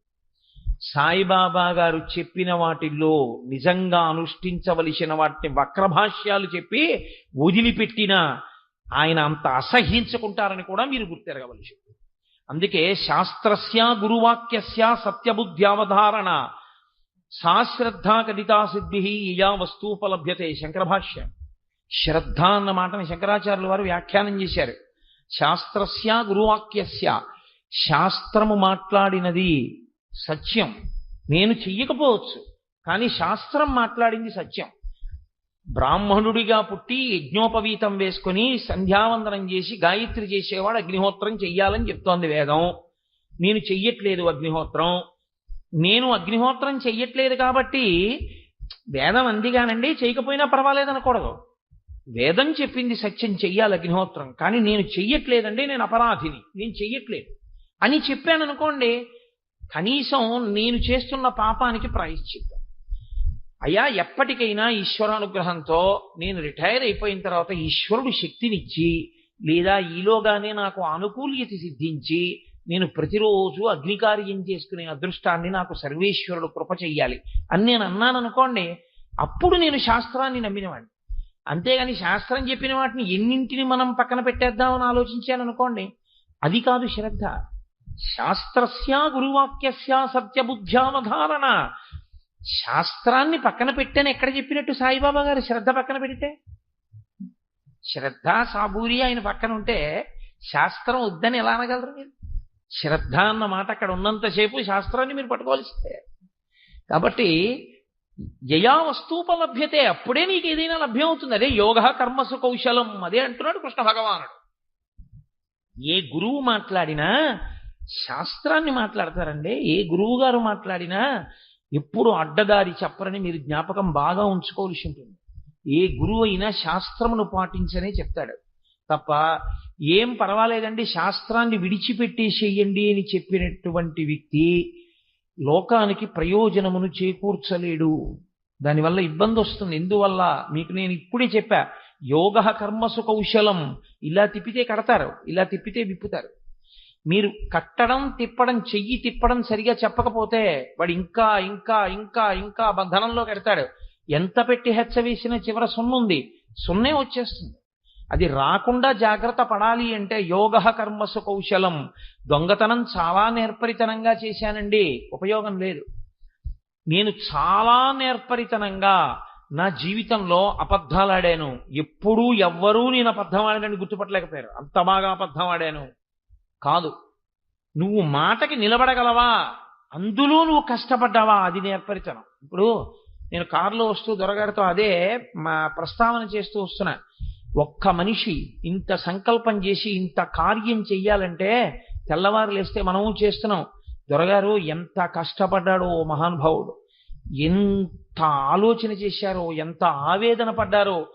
అటువంటి వ్యక్తికి మాట ఇచ్చిన తరువాత వారం రోజులు వస్తానని, వారం రోజులు నేను వెళ్ళి నేను చెప్పగలిగింది చెప్పి, అమ్మయ్యా ఆయన ఇంత కష్టపడితే ఆయనకి నేను ఒక ఉపకారం చెయ్యగలిగాను, ఇచ్చిన మాట ప్రకారం వెళ్ళి గంట చెప్పాను, అరగంట చెప్పాను, నేను నమ్ముకున్న శాస్త్రాన్ని చెప్పి నేను వచ్చాను, చాలు, నాకు ఈ తృప్తి చాలు దొరగారు. అంత కష్టపడిన వ్యక్తికి నన్ను అడిగిన ఉపకారం నేను చేయగలిగాను చాలు. మీరు మాట నిలబెట్టుకోవడానికి పరిశ్రమ చేయవలసి ఉంటుంది. మాట తప్పడానికి పెద్ద పరిశ్రమ అక్కర్లేదండి. ఒక్క మాట చాలా అబద్ధం చెప్పడానికి. నేను ఈ 8 రోజుల ఉపన్యాసాలకి నేను రావాలని ఏం లేదు. సాయంకాలం అయ్యేటప్పటికి ఏమిటో ఒళ్ళు వెచ్చగా ఉంటుందండి. డాక్టర్ గారు కొన్నాళ్ళు సాయంకాలం పూట్ల ఎక్కడికి వెళ్ళకండి, అందులో ఓపెన్ ఎయిర్లోకి వాటికి వద్దన్నారు సుబ్బారావు, అందుచేత నేను ఏదో టాబ్లెట్స్ అవి వేసుకోవాల్సి వస్తుంది, నన్ను మన్నించండి ఈసారి. కానీ నేను అన్నాను అనుకోండి, నన్ను పేకట్టుకు లాక్కొస్తారేంటి? ఏమి రారు. కానీ వస్తాను అని మాట ఇచ్చి ఒకసారి ఒక ఆహ్వాన పత్రంలో ఫోటో పడిపోయిన తర్వాత ఆ మాట నిలబెట్టుకోవలసిన కర్తవ్యం ఇక నాది. నిజంగా అంత శరీరం అనుమతించక నేను రాలేకపోయాను అనుకోండి, అది వేరు. కానీ నేర్పరితనంతో అబద్ధం ఆడడం గొప్పతనం కాదు. నేర్పరితనంతో కష్టపడి రావడం గొప్ప. దానికి నువ్వు గుండెల మీద చెయ్యేసుకుని నువ్వు సంతోషించవలసింది ఏమైనా ఉంటే దానికి ఒక్కదానికి. నేను ఇది అయిపోయిన తర్వాత ఇంటికి వెళ్ళి ఈశ్వరుడికి ఒక నమస్కారం. నేను ఎప్పుడు అంటుంటాను మా దొరగారితో, దొరగారు అమ్మయ్యా టిక్కు పెట్టారండి అంటుంటాను. ఈశ్వరానుగ్రహంతో నేను ఇచ్చిన మాట ఈశ్వరుడు నిలబెట్టుకునే అదృష్టాన్ని ఇచ్చాడండి అంటుంటాను. మాట ఇవ్వడం తేలికండి, వారం రోజులు వస్తానండి అనడం తేలిక. వారం రోజులు రావడానికి పడేటటువంటి పరిశ్రమ సామాన్యంగా ఏముండదు. 5:30కి ఆఫీస్ అయితే ఇంటికి పరిగెత్తి సంధ్యావందనం చేసుకుని పంచ కట్టుకుని ఇక్కడికి వచ్చి వేదిక మీద కూర్చుని గంట సేపు వేదాంతం చెప్పి మళ్ళీ ఇంటికి వెళ్ళి చేయడం అంటే తెల్లవారకట్ట 4 గంటలకి లేస్తే సాయంకాలం శరీరం బడలిపోయే వేళటికి మళ్ళీ ఏదో చెప్పొచ్చేయకుండా మనం సరిగ్గా మాట్లాడాలన్న పూనికతో ఉత్సాహం తెచ్చుకుని మాట్లాడి వెళ్ళాలి అంటే భగవంతుడు అనుగ్రహం ఉంటే కానీ మాట నిలబెట్టుకోలేము. దానికి ఈశ్వరుడికి నిజమైన సత్కారం ఏది అంటే, అమ్మయ్య ఈశ్వర నేను మాటిస్తే నిలబెట్టుకునేటట్టు చేశావయ్యా, చాలు, ఇంకింతకన్నా నాకేం కావాలి, ఇంకా నాకేం అక్కర్లేదు జీవితంలో. నా ఊపిరున్నంత కాలం నేను ఇలా ఎక్కడ మాటిస్తే అక్కడికి వెళ్ళి నేను చెప్పిన మాట నిజం చేసి వచ్చేటటువంటి అదృష్టం నాకు లభిస్తే చాలు, ఇంకా నాకేం అక్కర్లేదు. యోగా కర్మసు కౌశలం. నేను నన్ను పొగుడుకున్నానని మీరు అనుకోవద్దు. ఒక మాట నిలబెట్టుకోవడం ఎంత కష్టంగా ఉంటుందో మీకు నేను మనవి చేస్తున్నాను. మీరు కర్మని ఎలాగైనా చెయ్యొచ్చు, ఈశ్వరుడు అడ్డుపడడు. ఎందుకో తెలుసా అండి? బుద్ధి ఇచ్చి విడిచిపెట్టి సాక్షిగా చూస్తూ ఉంటాడు. ఈ దేహాన్ని మార్చడమా, దేహం అక్కర్లేకుండా కలపడమా అని చూడడంలో అక్కడ కౌశలాన్ని చూస్తాడు. వీడు ఎంత నిజాయితీగా నిలబడతాడు, ఎంత త్రికరణ శుద్ధితో నిలబడతాడు, శాస్త్రానికి ఎంత ధైర్యంతో నిలబడతాడు. లొంగిపోతాడా, శాస్త్రానికి నిలబడిపోతాడా, అదే ఈశ్వరుడు చూస్తూ ఉంటాడు. కాబట్టి చెయ్యవద్దన్న పనిని చెయ్యడం నేర్పరితనం కాదని మీరు జ్ఞాపకం పెట్టుకోవాల్సి ఉంటుంది. అందుకే మీరు ఏది చేస్తున్నారు అన్నదానికన్నా ఎలా చేస్తున్నారు అన్నదానికే శాస్త్రం పెద్దపీట వేస్తుంది. మీరు ఎంత సంపాదించారన్నదానికి పెద్దపీట వేయరు, ఎలా సంపాదించారన్నదానికే పెద్దపీట. ఎందుకో తెలుసా అండి? నేను పేర్లు చెప్పకూడదు. తమ ఇచ్చ వచ్చినట్లు సంపాదించి కూతురు విధవైపోయి ఒక్క బిడ్డండి కూడా కనకుండా ఇంటికి వచ్చేస్తే, కొడుకు అకస్మాత్తుగా తల మీద దెబ్బ తగిలి పిచ్చివాడైపోతే గదిలో పెట్టి ఇంత అన్నం తలుపు తీసి లోపలికి తోసి తలుపేసేస్తే ఆ పిల్లాడు తిని గోడల మీదకి విసిరేస్తుంటే లోపలికి డాక్టర్ వెళ్ళి మత్తు ఇంజక్షన్ ఇస్తేనే పిల్లాడిని పట్టుకోగలిగిన రీతిలో పిల్లాడైపోతే, ఇలా కూతురైపోతే, సంపాదించుకున్న కోట్లు ఎందుకు పనికి రాకపోతే ఏడుస్తూ జీవితం గడుపుతున్న వాళ్ళని నేను చూశాను లోకంలో. చేసినటువంటిది స్కూల్ మాస్టర్ ఉద్యోగం అయినా త్రికరణ శుద్ధిగా తన శాస్త్రాన్ని నమ్మి కష్టపడి చక్కగా శాస్త్రం ఎలా చెప్పిందో అలా వీధి చివర ఉన్న ఏటిపాయికి వెళ్ళి స్నానం చేసి సంధ్యావందనం చేసుకుని తనకొచ్చిన విద్యని త్రికరణ శుద్ధిగా 10 మందికి నేర్పి తాను మర్యాదకి మాటకి కట్టుబడి బ్రతికినటువంటి వాళ్ళ కడుపున పుట్టినటువంటి బిడ్డలు ఆకాశమంతెత్తు ఇరిగిపోతే ఎనలేని కీర్తి ప్రతిష్టలతో జీవితాన్ని గడిపితే చిట్ట చివర దేశాధినేతల యొక్క శరీరాలు కాలిపోయినట్టు శిష్యులు తెచ్చినటువంటి చందనపు చెక్కల్లో శరీరాలు కాలిపోతే అటువంటి గురువుగారు వెళ్ళిపోయిన రోజున వారమేసి రోజులు ఇళ్లల్లో అన్నం తినకుండా ఏడిచినటువంటి మహాపురుషుల జీవితాలు కూడా నేను చూశాను. ఎందుచేత మీతో అంటున్నానంటే, శ్రీభాష్యం అప్పలాచార్య స్వామి వారిని గృహస్థాశ్రమంలో ఉండేవారు. నేను ఒకసారి కారులో విశాఖపట్నం వైపు వెడుతూ అప్పలాచార్య స్వామి వారి గురించి మాట్లాడుతుంటే నాతో కారులో వెళ్తున్న వ్యక్తి అన్నాడు, ఏంటి అంత గొప్పవారు ఏంటండి ఆయన అన్నాడు. నేనన్నా, నాకు ఇలా కాదు, ఆయన గొప్పతనం ఏమిటో అర్థం అవ్వాలి ఇంకని నేను ఆయన గొప్పతనం ఏమిటో చెప్తాను, మీకు అర్థమయ్యేట్టు చెప్తాను ఉండండి, ఎలాగో హైవే మీద వెళ్తున్నాగా అని ఆ పక్క సందులోకి దిగి అరటిపళ్ళు కొబ్బరికాయలు అమ్మే కొట్టు ఒకటి చిన్నది ఉంటే అక్కడ ఒక అమ్మి వాటిని అమ్ముతోంది. అక్కడ నిలబడి ఏదో అరటిపళ్ళు కొన్నట్టుగా అమ్మ వారడైన అరటిపళ్ళు ఇమ్మని, అమ్మ ఇక్కడ ఏదో శ్రీభాష్యం అప్పలాచార్యులు గారిని ఎవరో ఉన్నారంటారు కదా, వాళ్ళు ఇల్లే ఇక్కడ ఎక్కడో ఉందంటారు, నీకేమన్నా తెలుసా అన్నాను. ఆ అమ్మాయి నన్ను ఇలా విచిత్రంగా చూసినట్టు చూసి, శ్రీభాష్యం అప్పలాచార్యులు గారు ఎవరో ఉంటారు ఇక్కడ, ఇక్కడే ఉంటారా అని అడుగుతున్నారా?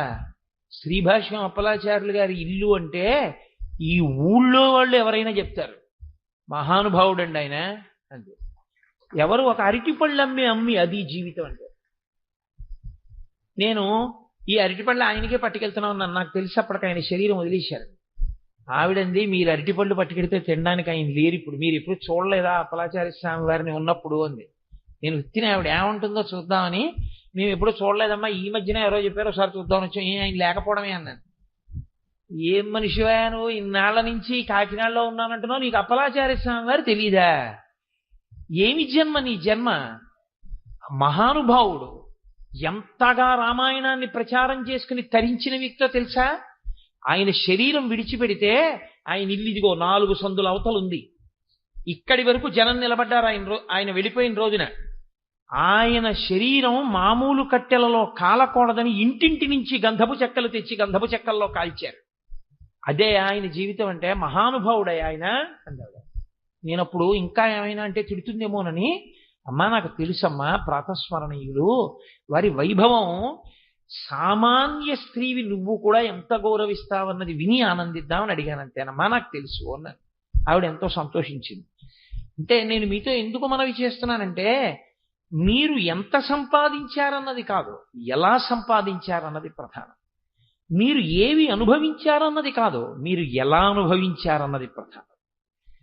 ధర్మ వ్యతిరిక్తంగా భోగం అనుభవించిన వాడేమో, కానీ నొల్లుకునేది ఏముంటుంది చెప్పండి? శ్రీరామాయణం చూడండి, రాముడు చాలా కష్టాలు పడ్డాడు ధర్మం కోసం. రావణాసురుడు అధర్మాన్ని పట్టుకుని చాలా సుఖపడ్డాడు. చాలా సుఖపడిన రావణుడు, చాలా కష్టపడిన రాముడు యుద్ధభూమిలో నించుంటే దేవతలు ఋషులు కూడా ఆకాశంలో నిలబడి ఎవరు గెలవాలని కోరారు? రాముడు గెలవాలని కోరారు. రావణుడి 10 తలలు తెగి కింద పడిపోతే సొంత భార్య మండోదరి ఆడవలేదు. ఆవిడంది, నాలో లేని అందం ఏమి నీకు సీతమ్మలో కనపడిందిరా తుచ్చుడా, నీ కామానికి నువ్వు చచ్చిపోయావురా, రాముడి చేతిలో కాదు చచ్చిపోయింది, నువ్వు చచ్చిపోయావు బానే ఉంది. విభీషణుడు తలకరివి పెడతాడు, కష్టపడి కన్న కొడుకు ఇంద్రజిత్తుని చంపేశావు నీ కామానికి, రేపు నేను చచ్చిపోతే నాకు తలకరివి పుట్టే కొడుకుని మిగల్చకుండా చచ్చిపోయావు, దుర్మార్గుడా, నీలాంటి భర్తని పొందిన నేను అదృష్టహీనను అన్నాడు మహాపతివ్రత మండోదరి. ఎన్ని అనుభవించారన్నది కాదు, కొడుక్కి రామ పేరు పెట్టుకున్న వాళ్ళు కోట్ల మీద ఉన్నారు. రావణ పేరు పెట్టుకున్న వాళ్ళు ఒక్కడిని చూపించండి నాకు, ఉండడు. ఎవరికి కావాలి కాంచనలంకకు ఆధిపత్యం ఉంటే, ఎవరికి కావాలి అంత ఐశ్వర్యం ఉంటే, ఎవరికి కావాలి ఎంతమంది దిక్పాలకుల్ని శాసిస్తే, నువ్వెలా అనుభవించావన్నది ప్రధానం. నువ్వు ఎలా అనుభవించావన్నది ప్రధానం అయితే నువ్వు వేదం చెప్పినట్టు కర్మ చేశావా అన్నది ప్రధానం కదా. ఎలా అన్న ప్రశ్న వచ్చినప్పుడు సాధనము వేదప్రోక్తమే.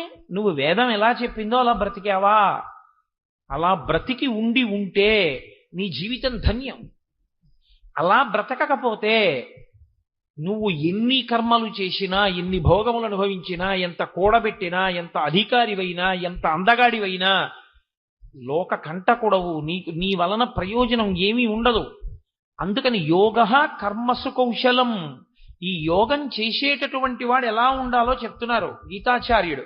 యోగస్థకురు కర్మాణి సంగం త్యక్త్వా ధనంజయ. చిత్తశుద్ధి కలగడానికి ఓ అర్జున నువ్వేం చేయవలసి ఉంటుందో తెలుసా? నువ్వు వేదం ఏం చెప్పిందో అది చేస్తూ ఉండు, కర్మ చేస్తూ ఉండు. కానీ నీవు కర్మ చేసినప్పుడు ఫలితమును అపేక్షించవద్దు, కర్మ ఒక్కటే చేస్తూ వెళ్ళు. ఇది చెప్పినంత తేలిక మాత్రం కాదు సుమండి, చాలా సాధన అవసరం అవుతుంది. ఎందుకంటే మనం ఎప్పుడూ కూడా కర్మ చేస్తే ఫలితాన్ని అపేక్షించకుండా కర్మ చెయ్యనటువంటి స్థితికి నిలబడిపోతాం. ఎందుకంటే కామ్య కర్మకి అలవాటు పడిపోతుంది జీవితం. కోట్ల జన్మలుగా వచ్చినటువంటి బుద్ధి లోపం ఇది. ఏది చెయ్యండి, దీనివల్ల ఏమొస్తుంది అని వెంటనే ఒక ఆలోచన.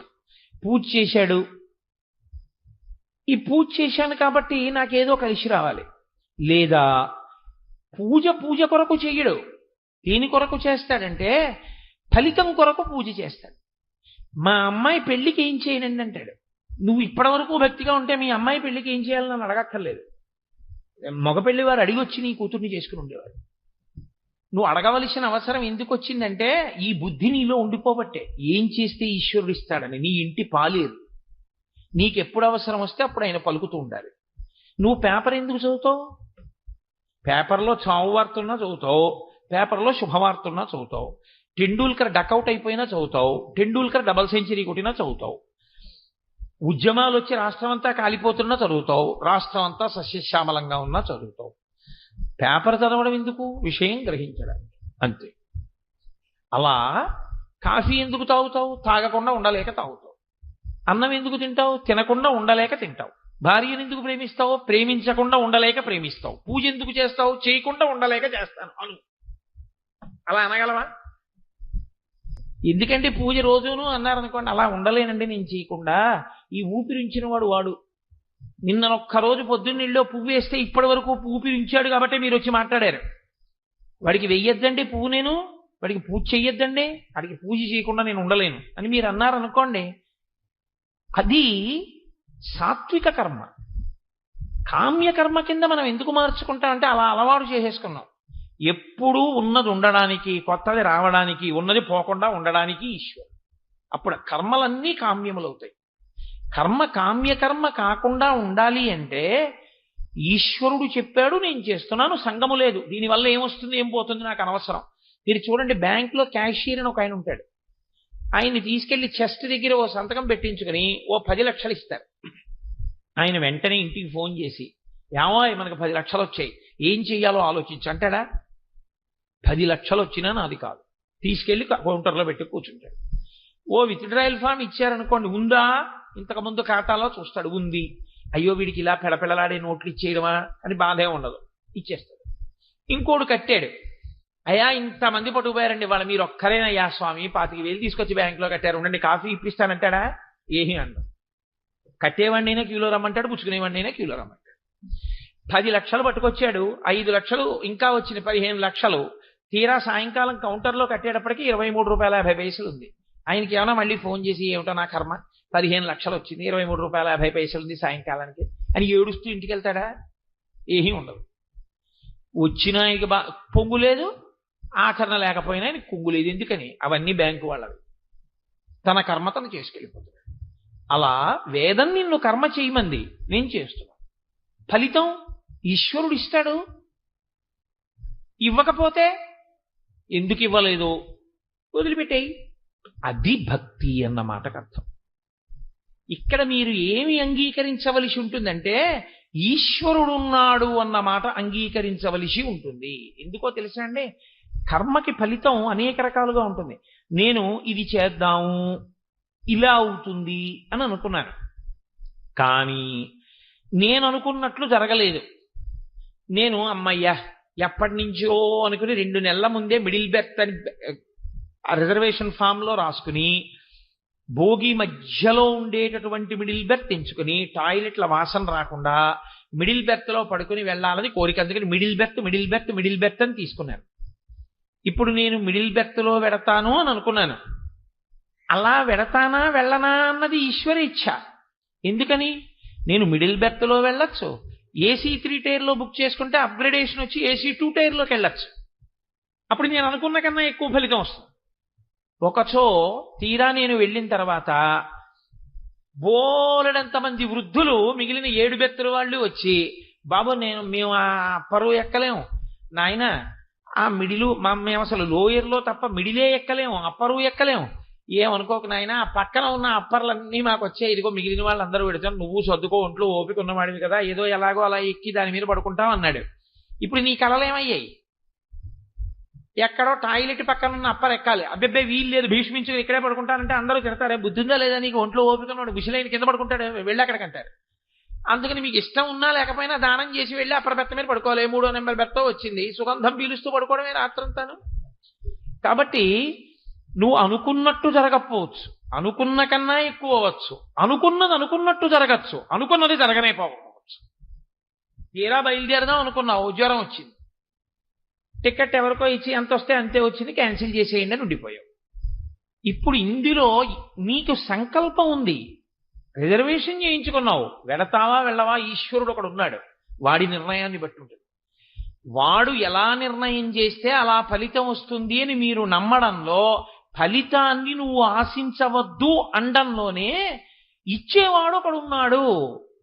వాడు ఇవ్వాలి అనుకుంటే నేను అనుకున్న దానికన్నా ఎక్కువ ఇస్తాడు. వాడు వద్దు ఇవ్వద్దు అనుకున్నాడు, వాడు అసలు అది జరగకుండా చేస్తాడు, లేకపోతే ఆ ఫలితాన్ని ఇవ్వడు. మీరు ఒక్కటే కొంచెం జాగ్రత్తగా ఆలోచించండి. అందరూ వ్యాపారం చేస్తారు. గుంటూరులో పొగాకు వ్యాపారం చేసిన వాళ్ళు చాలా మంది ఉన్నారు. ఇవాళ గుంటూరులో పొగాకు వ్యాపారంలో నిలబడిన వాళ్ళు 25 మంది కూడా నిలబడలేకపోయారు. మరి అందరూ ఆ వ్యాపారం చేసిన వాళ్ళే 25 మంది ఎందుకు మిగిలారు? అదే అదృష్ట దురదృష్టములని మనం అంటాం. అందరూ చదువుకున్న వాళ్ళే, అందరూ పరీక్ష రాసిన వాళ్ళే. అంత బాగా చదువుకున్న వాడికేమో 7000 ర్యాంక్ వచ్చింది, అసలు ఎప్పుడూ అంత బాగా చదవని వాడికి 23వ ర్యాంక్ వచ్చింది. ఏమని చెప్పాలి? కాబట్టి నువ్వు కర్మ చేసేటప్పుడు ఫలితమును ఆశించకుండా చేస్తూ వెడితే ఫలితం ఇచ్చేవాడు ఒకడున్నాడు, వాడు ఇస్తే ఇస్తాడు, లేకపోతే లేదు. ఇప్పుడు ముందొచ్చే లక్షణం ఏమిటో తెలుసా అండి? ఉద్వేగము పోతుంది. రాలేదు, ఆయన ఇవ్వలేదు, వచ్చింది, ఆయన ఇచ్చాడు, నీ ప్రమేయం ఏమైనా ఉందా? కర్మ నువ్వు చెయ్యవలసింది చేసేసేయి. ఇప్పుడు అర్జున, నీకెందుకు అల్లరి? నే చంపచ్చా, నే చంపకూడదా? నీ కర్తవ్యం ఏమిటి? క్షత్రియుడిగా యుద్ధం చేయడం. నువ్వు యుద్ధం చేయి, అప్పుడు నువ్వు చచ్చిపోతావు, వాళ్ళు చచ్చిపోతావు, అది వేరే విషయం. అసలు యుద్ధం చేయకుండా కూర్చుంటే అది కర్తవ్యత నిష్టకి దోషం. కాబట్టి నువ్వు చెయ్యవలసిన పని నువ్వు చెయ్యి, అంతే. ఆ తర్వాత ఫలితం గురించి నువ్వు అపేక్షించవద్దు. వాడు యోగి. అలా ఎవరుంటాడో ఆయనే యోగి. ఆ యోగి అన్న మాట చిత్తశుద్ధిని ఏర్పరిచి, చిత్తశుద్ధితో కర్మాచరణము చేసినటువంటి కారణం చేత చిట్ట చివరికి ఆత్మగా నిలబడగలిగిన స్థితికి ఎదిగిపోతాడంతే. ఇది ఎంత చమత్కారంగా ఉంటుందంటే, యోగి అని ప్రత్యేకంగా ఒక పేరు చివర ఏమీ కలపడమో, లేకపోతే ఇంకా మళ్ళీ యోగికి యోగమునకు ముందు వెనక ఏవో కలపడమో ఉండవు. నేను మీతో మాట చెప్పేసి నా ఉపన్యాసం పూర్తి చేస్తాను, ఎందుకంటే వెనకాల కోలాట కార్యక్రమం ఉంది కాబట్టి. శ్రీరామాయణం ఇవాళ శ్రీరామ నవమి కదండి. అసలు యథార్థంగా ఇవాళ శ్రీరామనవమి. ఈ సమయంలో స్వామివారి యొక్క పట్టాభిషేక సర్గ చదివి వినాలి తప్పకుండా శ్రీరామనవమి నాడు సాయంకాలం. అందుకని ఆ రామచంద్రమూర్తిని మీరు గమనించండి, ఆయనేం అడగలేదు. అకస్మాత్తుగా ఓ రోజు తండ్రి గారు పిలిచి కూర్చో, ఆయన వచ్చాడు, నమస్కారం పెట్టాడు రామచంద్రమూర్తి. దశరథుడు అన్నాడు, అలా కూర్చున్నాడు. చైత్ర శ్రీమాన్ ఇయం మాసః పుణ్యః పుష్పితకాననః యవ్వరాజ్యాయ రామస్య సర్వం మే ఉపకల్ప్యతాం అని నిన్ననే అడిగాను సభలో. చైత్రమాసం కదా, రాముడికి యవ్వరాజ్యం ఇద్దాం అనుకుంటున్నాను అన్నాను. ప్రజలందరూ అంగీకరించారు, రామ అందుకని నీకు యవ్వరాజ్య పట్టాభిషేకం చేద్దాం అనుకుంటున్నాను. నాకు దుర్నిమిత్తములు కనపడుతున్నాయి, అందుకని తొందరగా చేసేద్దాం అనుకుంటున్నాను. నేను ఎక్కువ కాలం బతకను అని నాకు అనుమానంగా ఉంది. అందుకని నీకు రేపే యవ్వరాజ్య పట్టాభిషేకం. ఇవాళ రాత్రి వెళ్ళి నీ భార్యతో ఉపవాసం చెయ్యి. అలాగే నాన్నగారు నమస్కారం పెట్టి ప్రదక్షిణం చేసి వెళ్ళిపోయాడు. ఇప్పుడు నాన్నగారు రాజ్యం ఇస్తారని పొంగిపోలేదు రాముడు, వెళ్ళిపోయి ఉపవాసం చేశాడు. భార్యతో కలిసి ఉపవాసము అంటే ఉపవాసి, అన్యభావన రాకుండా ఉండడానికి పూజామందిరంలో పడుకుంటారు దంపతులు ఇద్దరు కలిసి. కాబట్టి పూజామందిరంలో పడుకున్నాడు రాముడు. పడుకున్నాడు, మర్నాడు నిద్రలేచాడు. తను చెయ్యవలసినటువంటి విహిత కర్మలన్నీ పూర్తి చేశాడు. పూర్తి చేసి అప్పుడు తండ్రి గారి యొక్క మందిరానికి వెళ్ళాడు. తండ్రి మొదలు నరికేసిన చెట్టు ఎలా ఉంటుందో అప్పటికి 50 మాటలు స్పృహ తప్పాడు రాత్రి, రాముణ్ణి దూరం చేసుకోవాల్సి వస్తోందని. ఏడిచి కళ్ళు ఉబ్బిపోయి ముందుకొచ్చేసి జుట్టు చల్లుకుపోయి పొద్దున్న వీణానాదం వింటూ లేచేటటువంటి దశరథ మహారాజు పీను ఎలా ఉంటుందో అటువంటి స్థితిని పొంది ఇలా తలెత్తి కూడా రాముణ్ణి చూడలేకపోయాడు బెంగతో. రామా వెళ్ళిపోవలసి ఉంటుంది రాజ్యం నుంచి, రాత్రి మీ పిన్నమ్మ వరాలు అడిగిందని చెప్పలేక. ఆయన చూసి ఆశ్చర్యపోయి, నాన్నగారమ్మా ఎందుకమ్మా అలా ఉన్నారు అని అడిగాడు. ఆవిడంది నవపంచచ వర్షాణి దండకారణ్యమాశ్రిత చీరాజిన జటాధారి రామో భవతు తాపస అభిషేక సమారంభో రాఘవస్యోపకల్ప్యతాం అనేనైవాభిషేకేన భరతో మిభిషిచ్యతాం. నాయనా, నువ్వు 14 ఏళ్ళు అరణ్యవాసం చెయ్యాలి, ఇదే ముహూర్తానికి భరతుడికి పట్టాభిషేకం చెయ్యాలని అడిగాను. మీ నాన్న నాకు మాట ఇచ్చాడు, కానీ నువ్వు ఒప్పుకుంటావో ఒప్పుకోవో అని బెంగ పెట్టుకుని అలా ఉన్నాడు. నువ్వు తొందరగా వెళ్ళిపోతే తను స్నానం చేసి అన్నం తింటట్టు లేకపోతే తినట్టని చెప్పి. రాముడు అన్నాడు ఈ మాట విని, అదేంటమ్మా భరతుడికి రాజ్యం అడగడం ఏంటమ్మా, నన్ను అడవికి వెళ్ళమనడం ఏంటమ్మా, నేనేమో పట్టాభిషేకం జరుగుతుందని అందరికీ చెప్పేసుకున్నాను, ఇప్పుడు నన్ను అడవికి వెళ్ళమంటున్నారు కదా, నేనేం తప్పు చేశాను, రాజ్యం పెద్దవాడికి వస్తుంది, నాన్నగారు ఎవరమ్మా పెద్దవాడికి ఇవ్వనడానికి, రాజ్యం పట్టుకెళ్ళేసి తమ్ముడికి ఇవ్వడానికి ఆయన సొంత సొత్త, రాజ్యం వంశపారంపర్యంగా వచ్చే హక్కు అనాలి. ఆయన అన్నాడు, అమ్మా ఎంత పిచ్చిదానివమ్మా, దానికి 2 వరాలు అడిగావా, ఎందుకు నువ్వు పిలిచి చెప్తే వెళ్ళిపోనేమిటి, రామా భరతుడికి రాజ్యం ఇస్తాను, నువ్వు అడవికి వెళ్ళు అంటే నేను వెళ్ళను. అమ్మా నువ్వు బాగా ఒక్క విషయాన్ని గుర్తించు తల్లి, నేను ఇవన్నీ కోరుకునేవాణ్ణి కాను, కేవలం ఋషితుల్యుణ్ణి. నాకు రాజ్యం ఇచ్చి నాన్నగారు చెయ్యమన్నా నాన్నగారు చెయ్యమన్నారు కాబట్టి, నాన్నగారు చెప్పిన పని చెయ్యమని వేదం చెప్తోంది కాబట్టి ఆ కర్మ చేస్తారు. నాన్నగారు అరణ్యానికి వెళ్ళిపోమంటే నాన్నగారు అరణ్యానికి వెళ్ళమన్నారు కాబట్టి సంతోషంగా వెళ్ళిపోతాను, నాన్నగారు రాజ్యం చేయమంటే సంతోషంగా చేస్తాను. నాన్నగారు చెప్పింది చేయడం నాకు కావాలి, కానీ నాన్నగారు చెప్పంది చేసి నేను సంతోషం పొందడం నాకు అక్కర్లేదు.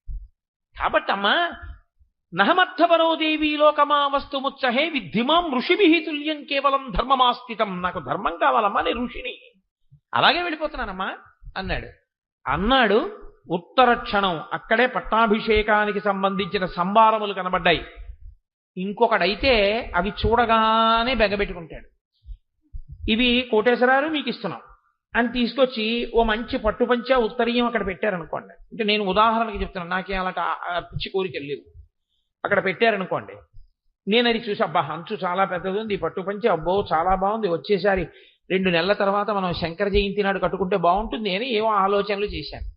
ఏమనుకోకండి, పెద్ద ఆయన మహాపండితులు ఎప్పుడు రాని వారు వచ్చారు, కోటేశ్వరారు ఏమనుకోకండి, మీకు నూలు పంచిస్తున్నాం, ఇది ఇచ్చేస్తున్నాం ఆయనకని ఇచ్చేశారు. ఇప్పుడు నేను వెంటనే అదే పంచవంక చూస్తున్నాను అనుకోండి, నా భావనలో మార్పు వచ్చేస్తుందా రాదా, ఏమిటో ఆ పంచ నాకు అనుకున్నాను, ధూర్తుడు ఇప్పుడే వచ్చాడు, ఒక 10 నిమిషాలు ఆలస్యమైనా బాగుండేది, వెళ్ళిపోయింది పంచ అనుకుంటానా అనుకోనా. సంభారమును చూసినప్పుడు లోపల ఉన్న భావాన్ని బట్టి ప్రతిస్పందన ఉంటుంది. రాముడు బయటికి వస్తూ చూశాడు పట్టాభిషేక సంభారం, ఇది భరతుడికి వెళ్ళిపోతోంది. ఇప్పుడు ఆయన అలా అనలేదు, ఆయన అన్నాడు ఈ సంభారములు ఎప్పుడు వాడినా పట్టాభిషేక సంభారములు, ఒక వ్యక్తికి రాజ్యాధికారం ఇవ్వగలిగిన పదార్థములు, పవిత్రములు, కాబట్టి వాటికి ప్రదక్షిణం చేసి వెళ్తానని ప్రదక్షిణం చేసి నమస్కారం చేసి వెళ్ళిపోయాడు. అంటే లోపల కోరికేం లేదనడానికి అదే ఆయన యొక్క నడవడి. రాముడు అంటే కర్మయోగి, ఆయన వేదం ఏం చెప్పిందో ధర్మం ఏం చెప్పిందో అది చేస్తాడు తప్ప ఎలాగో అలా ప్రయోజనం సాధించుకోవాలనుకున్నాడు అనుకోండి, అసలు సుగ్రీవుడితో స్నేహం చేయక్కర్లా, వాలితో స్నేహం చేస్తే చాలా సీతం వచ్చేస్తుంది, ఏ సుందరకాండ ఉండదు రామాయణంలో. కానీ ఆయనకి కావలసింది ధర్మం, ధర్మం లేని వాలితో స్నేహం చేయడం కన్నా ధర్మం ఉన్న సుగ్రీవుడితో స్నేహం చేశాడు, చేసి అంత కష్టపడి సీతమ్మని తెచ్చుకున్నాడు, కానీ మార్గం విడిచిపెట్టి మాత్రం రాలేదు, ప్రయోజనాన్ని సాధించుకోలేదు రాముడు. అలా ఎవరు నిలబడగలిగాడో, అలా ప్రయోజనమును అపేక్షించకుండా వేద విహితమైనటువంటి కర్మాచరణము చేసుకుంటూ విడుతూ ఉండగా ఈశ్వరుడు ఇచ్చినటువంటి ఫలితములన్నీ ప్రసాదములని ఎవడందుకున్నాడో వాడు యోగి. ప్రసాదము అన్న మాటలో నీకు కోరుకున్న రుచి దొరకదు. మీరు తిరుపతి వెళ్ళి బయటకు వస్తుంటే ఒకసారి చక్కెర పొంగల్ ఎడతారు, అబ్బా నా అదృష్టం ఎప్పుడు అనుకున్నాను, మా ఇన్నాళ్ళకి చక్కెర పొంగల్ వచ్చిందని తిన్నావు, మర్నాడు మళ్ళీ దర్శనానికి వెళ్ళావు, అదే వేళకి వెళ్ళావు, చక్కెర పొంగల్ ఎడతారని పులిహార ఎట్టారు, అబ్బా ఈ పులిహారే నాకు సహించదండి, ఇది పెట్టారంటావా ప్రసాదం అంటావా, పులిహార పెట్టినా ప్రసాదమే, చక్కెర పొంగల్ పెట్టినా ప్రసాదమే. అలాగే ఈశ్వరుడు నువ్వు కర్మ చేసినప్పుడు ఫలితం ఇవ్వలేదు, ఏదో ఉందన్నమాట, అది ఇస్తే పాడవుతావు, అందుకని ఈశ్వరుడు ఇవ్వకుండా రక్షించాడు. తల్లి పిల్లవాడికి పాలు చల్లార పెడుతూ ఉంటుంది, పిల్లవాడు గబగబా వెళ్ళి వేడి గ్లాసు పాలు తీసేసుకుందాం అనుకుంటాడు, అమ్మ వాడి చేయి తీసేసి పక్కన పెట్టేసి ఇలా చల్లారి పెట్టేసి ఆ పాలు ఇలా పట్టుకు చూసి, ఇంకా ఈ పాల గ్లాస్ ఇవ్వచ్చా ఇవ్వకూడదా చూస్తుంది. చూసి, మీరు చూడండి తల్లి పాలు ఇవ్వకుండా గ్లాస్ పట్టుకుని ఇలా ఇలా ఇలా ఇలా ఇలా అంటుంది. అంటే తన చేతులలోకి ఆ వేడినంతటినీ కూడా తీసేసుకుంటుంది. తీసేసుకుని ఇప్పుడు పాలు బాగా చల్లగా ఉన్నాయి చూసి పిల్లాడికి ఇస్తుంది. ఇప్పుడు ఆవిడ ఆ పాలు ఇవ్వకుండా ఇంతకు ముందు ఉండడం పిల్లాడిని బాధ పెట్టడానికే? వాడికి ఆ పాలిస్తే పాడైపోతాడని ఇవ్వలేదు, చల్లారబెట్టే ఇచ్చిందా నీకు? ఎప్పుడు ఇవ్వాలో ఎప్పుడు ఇవ్వకూడదో ఈశ్వరుడికి తెలుసు. ఇప్పుడు ఇవ్వకపోవడంలో కూడా రక్షిస్తాడు, ఒక్కొక్కసారి ఇచ్చి కూడా రక్షిస్తాడు. ఇచ్చి రక్షిస్తాడు, ఇవ్వక రక్షిస్తాడు. కాబట్టి ఇవ్వాలనుకున్నప్పుడు వాడే ఇస్తాడు, నేనేం చేయకుండా కూర్చుంటానని అనకూడదు. బుద్ధి నీకు ఇచ్చాడు కాబట్టి నీ కర్తవ్యం కర్మ చేయడం. ఏ కర్మ? నీ ఇష్టం వచ్చిన కర్మ కాదు, వేదప్రోక్తమైన కర్మ. వేదం ఏం చెప్పిందో అలా నువ్వు చేసుకుంటూ వెళ్ళాలి. ఫలితమునకు పొంగు కొంగు రెండు ఉండకూడదు. అది భక్తి అన్న మాటకు అర్థం. అంతేకాని గుళ్ళోకి వెళ్ళి ప్రదక్షిణం చేస్తే వెంటనే నీకు కలిసి వస్తే అప్పుడు ఈశ్వరుడు ఉన్నాడని, ప్రదక్షిణం చేస్తే కలిసి రాకపోతే ఈశ్వరుడు లేడని అని అనకూడదు. నా కళ్ళతో నేను చూశానండి ఒకసారి ఆశ్చర్యకరమైన సందర్భం. మా అమ్మాయి పెళ్లి కుదిరిపోయింది, మా అమ్మాయి పెళ్లి కుదిరిపోయింది అని ఎంతో సంతోషపడిపోయాడు ఒక ఆయన. అకస్మాత్తుగా ఆ పిల్లాడు నేను చేసుకోను ఆ పెళ్లి, ఆ అమ్మాయిని నేను చేసుకోను అన్నాడు. ఆయన అంతకుముందే చాలా గుళ్ళకి వెళ్ళొచ్చాడు. ఆయన తిట్టింది ఎవరినంటే ఈశ్వరుణ్ణి. అన్ని గుళ్ళకి వెళ్ళొచ్చాను, అమ్మాయికి పెళ్లి కుదిరిందని వాళ్ళు ఏమిటో అకస్మాత్తుగా వచ్చి మేము చేసుకో, ఆ అమ్మాయిని నడిపారు, నా పిల్లకేం దోషమా ఏమి అని తిట్టాడు. ఇది జరిగిన వారం రోజులకి ఆ పెళ్లి కొడుకుని అరెస్ట్ చేశారు. వాడు అంతకుముందు 10 పెళ్లి చేసేసుకున్నాడు. ఇప్పుడు ఈయన మళ్ళీ వెళ్ళిపోయాడు ఆ గుళ్ళన్నింటికి. అమ్మ బాబోయ్, అయిపోయి ఉంటే వారం రోజుల్లో పెళ్లి, నా కూతురు బతుకేమైపోను, నా అదృష్టం పెళ్ళవ్వకుండా ఆయన రక్షించాడనమాట అన్నాడు. ఇది నువ్వు తర్వాత మళ్ళీ గుడికి వెళ్ళినప్పుడు అనడం కాదు, ఇవ్వనప్పుడు కూడా అనగలిగితే ఉద్వేగం లేదు. అది యోగస్థ కురు కర్మాణి. ఇది నాయనా నువ్వు కర్మ చెయ్యాలి, ఫలితమును అపేక్షించడం వల్ల మోహం వచ్చింది అర్జున. ఏ చంపేస్తానంటాడు, నువ్వు చంపకపోతే ఉంటాయి 7 శరీరాలు. కాబట్టి కర్మణ్యేవాధికారస్తే మా ఫలేషు కదాచన మా కర్మ ఫలహేతుర్భూ మాతే సంగోస్త్వకర్మణి. నీ కర్మ నువ్వు చేసేయి, ఫలితాన్ని అపేక్షించు. ఏది వస్తే దాన్ని మహాప్రసాదంగా స్వీకరించి వెళ్ళిపో. ఈశ్వరుడు నాకు ఇది ఇవ్వడం వెనక ఇంత ప్రయోజనం ఉందన్నమాట అనుకుంటూ తప్ప నీ కర్మ నువ్వు చేస్తూ వెళుతూ ఉంటే అశాంతి, ఉడుపు, దుడుపు, పొంగు కుంగు లేకుండా సమత్వం యోగ ఉచ్యతే. ఎప్పుడూ సమానంగా ఉండడం నీకొస్తే తుల్య నిందా స్తుతిర్మౌని సంతుష్టో ఏనకేనచిత్ తనికేత స్థిరమతి భక్తిమాన్మే ప్రియో నరః. జయాపజయములు, ఎండావాన, ఎత్తోపల్లం, చల్లతనం, వేడి ఇలాంటి ద్వంద్వములకు అతీతంగా నువ్వు ఈశ్వరానుగ్రహంగా నీ కర్మ చెయ్యడం మానకుండా కర్మ చేసుకుంటూ వెళ్ళిపోతూ ఈశ్వరుడు ఫలితాన్ని ఇస్తాడని నమ్మి ఈశ్వరుడి యొక్క అస్తిత్వమునకు నమ్మి నిలబడగలిగినటువంటి ప్రజ్ఞ నీ యందు పెరిగితే కళ్యాణీ పథకాదేయం లౌకికీ ప్రతిభాతిమా ఏతి జీవంతి మానందో నరం వర్ష శతాదపి. 100 సంవత్సరముల తర్వాత అయినా నువ్వు నీ యథార్థ స్వరూపాన్ని నువ్వు చూడగలుగుతావు. నీవు ఆత్మగా నిలబడిపోతావు. ఇక మళ్ళీ శరీరాల్లోకి వెళ్ళవలసిన అవసరం ఉండదు. చిత్తశుద్ధి చేత నువ్వు యథార్థ స్వరూపమును తెలుసుకోగలిగినటువంటి స్థితికి వెళ్ళిపోతావు. కాబట్టి ఆ స్థితిని పొందు. అందుకే లక్ష్మణమూర్తి వచ్చి అన్నయ్య చేతకాని వాళ్ళే అడిగి వెళ్ళడం ఏంటన్నయ్య, గురోరప్యవలిప్తస్యా కార్యాకార్యమజానతః ఉత్పథం ప్రతిపన్నస్యా కార్యం భవతి శాసనం. నువ్వు అనుమతి, దశరథ మహారాజు గారిని ఖైదులో పెట్టి నీకు రాజ్యం పట్టాభిషేకం చేస్తానన్నాడు. అంటే నిన్న రాత్రి నాన్నగారు రాజ్యం చెయ్యమంటే నాన్నగారు, అడవికెళ్ళరా అని ఇవ్వాలంటే నాన్నగారు కాదు. అంటే నాన్నగారి మాట వలన మనకి ప్రయోజనం వస్తే ఆయన నాన్నగారు. నాన్నగారు చెప్పిన మాట పాటించి ధర్మమునందు నిలబడిన వాడు కొడుకా, పుత్రధర్మం పాటించిన వాడు పుత్రుడా? నాన్నగారు పనికొచ్చేది ఇస్తే ఆ పని చేసినటువంటి వాడు పుత్రుడా అని అడిగాడు. లక్ష్మణమూర్తి ఆశ్చర్యపోయి అన్నారు, మరి అన్నయ్య నిన్న రాత్రి ఇస్తా అన్నవాడు ఇవాళ ఇవ్వనండం ఏమిటి? వెంటనే రాముడు అన్నాడు, అనుదైవస్య కర్మతత్. ఈశ్వరుడి చమత్కారం అలాగే ఉంటుందిరా. నిన్ననిస్తానన్నావా అని అనిపించినవాడు ఈశ్వరుడు, ఇవాళ ఇవ్వననిపించినవాడు ఈశ్వరుడు. ఆ ఈశ్వరుడు నీ కళ్ళెదురుగుండా వచ్చి కనపడి చెప్పడు, ఎవరి ద్వారానో చెప్పిస్తుంటాడు. ఇలా నీకు ఈశ్వరుడు దొరకడుగా యుద్ధం చేయడానికి. దశరథుణ్ణి ఖైదు చేస్తే తండ్రి పట్ల ప్రవర్తించవలసిన మర్యాద యందు వైక్లభ్యం పొందిన పాపాన్ని మూట కట్టుకుంటావు కానీ నువ్వు కొడుకుగా నువ్వు చెయ్యవలసిన కర్తవ్యం నువ్వెక్కడ చేసావు ప్రయోజనాన్ని కోరకుండా? నిన్న రాత్రి నాన్నగారు రాజ్యం చేయమన్నారు, చేస్తాను. ఇవాళ నాన్నగారు అడవికి వెళ్ళమన్నారు, వెళ్ళిపోతాను. ఫలితంతో నాకు సంబంధం లేదు. కొడుకుగా నా ధర్మం నేను చేశానా లేదా అంటే ఇది యోగ కర్మసు కౌశలం సమత్వం యోగ ఉచ్యతే. ఫలితము మీద ఎక్కువగా దృష్టి పెట్టవద్దు. అయితే ఒక్కటి మాత్రం నిజం, కోటేశ్వరరావు గారు మీరు ఇంత నోరు కొట్టుకు చెప్పారు కదా, మీరు ఇలా ఉండగలరా జీవితంలో? నేను మీతో పరమ సత్యం చెప్తున్నాను, నేను ఉండలేను. మరి ఎందుకు చెప్పావు ఈ మాటలు మాకు? నేను కూడా సాధకుడను, కానీ నేను గీత చదువుకున్నాను, గీత వ్యాఖ్యానములు చదువుకున్నాను, శాస్త్రం మీద ఈశ్వరుడి మీద నమ్మకం ఉంది కాబట్టి సాధన చేస్తూ ఉంటాను. ఓ ఇది ఇవ్వకపోవడంలో ఏదో ప్రయోజనం ఉందన్నమాట, ఇది ఇవ్వడంలో ఏదో ప్రయోజనం ఉందన్నమాట.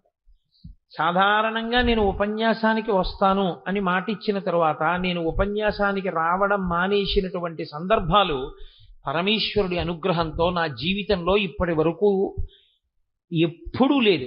2-3 సందర్భాల్లో మాత్రం నేను వెళ్ళకపోవడం జరిగింది.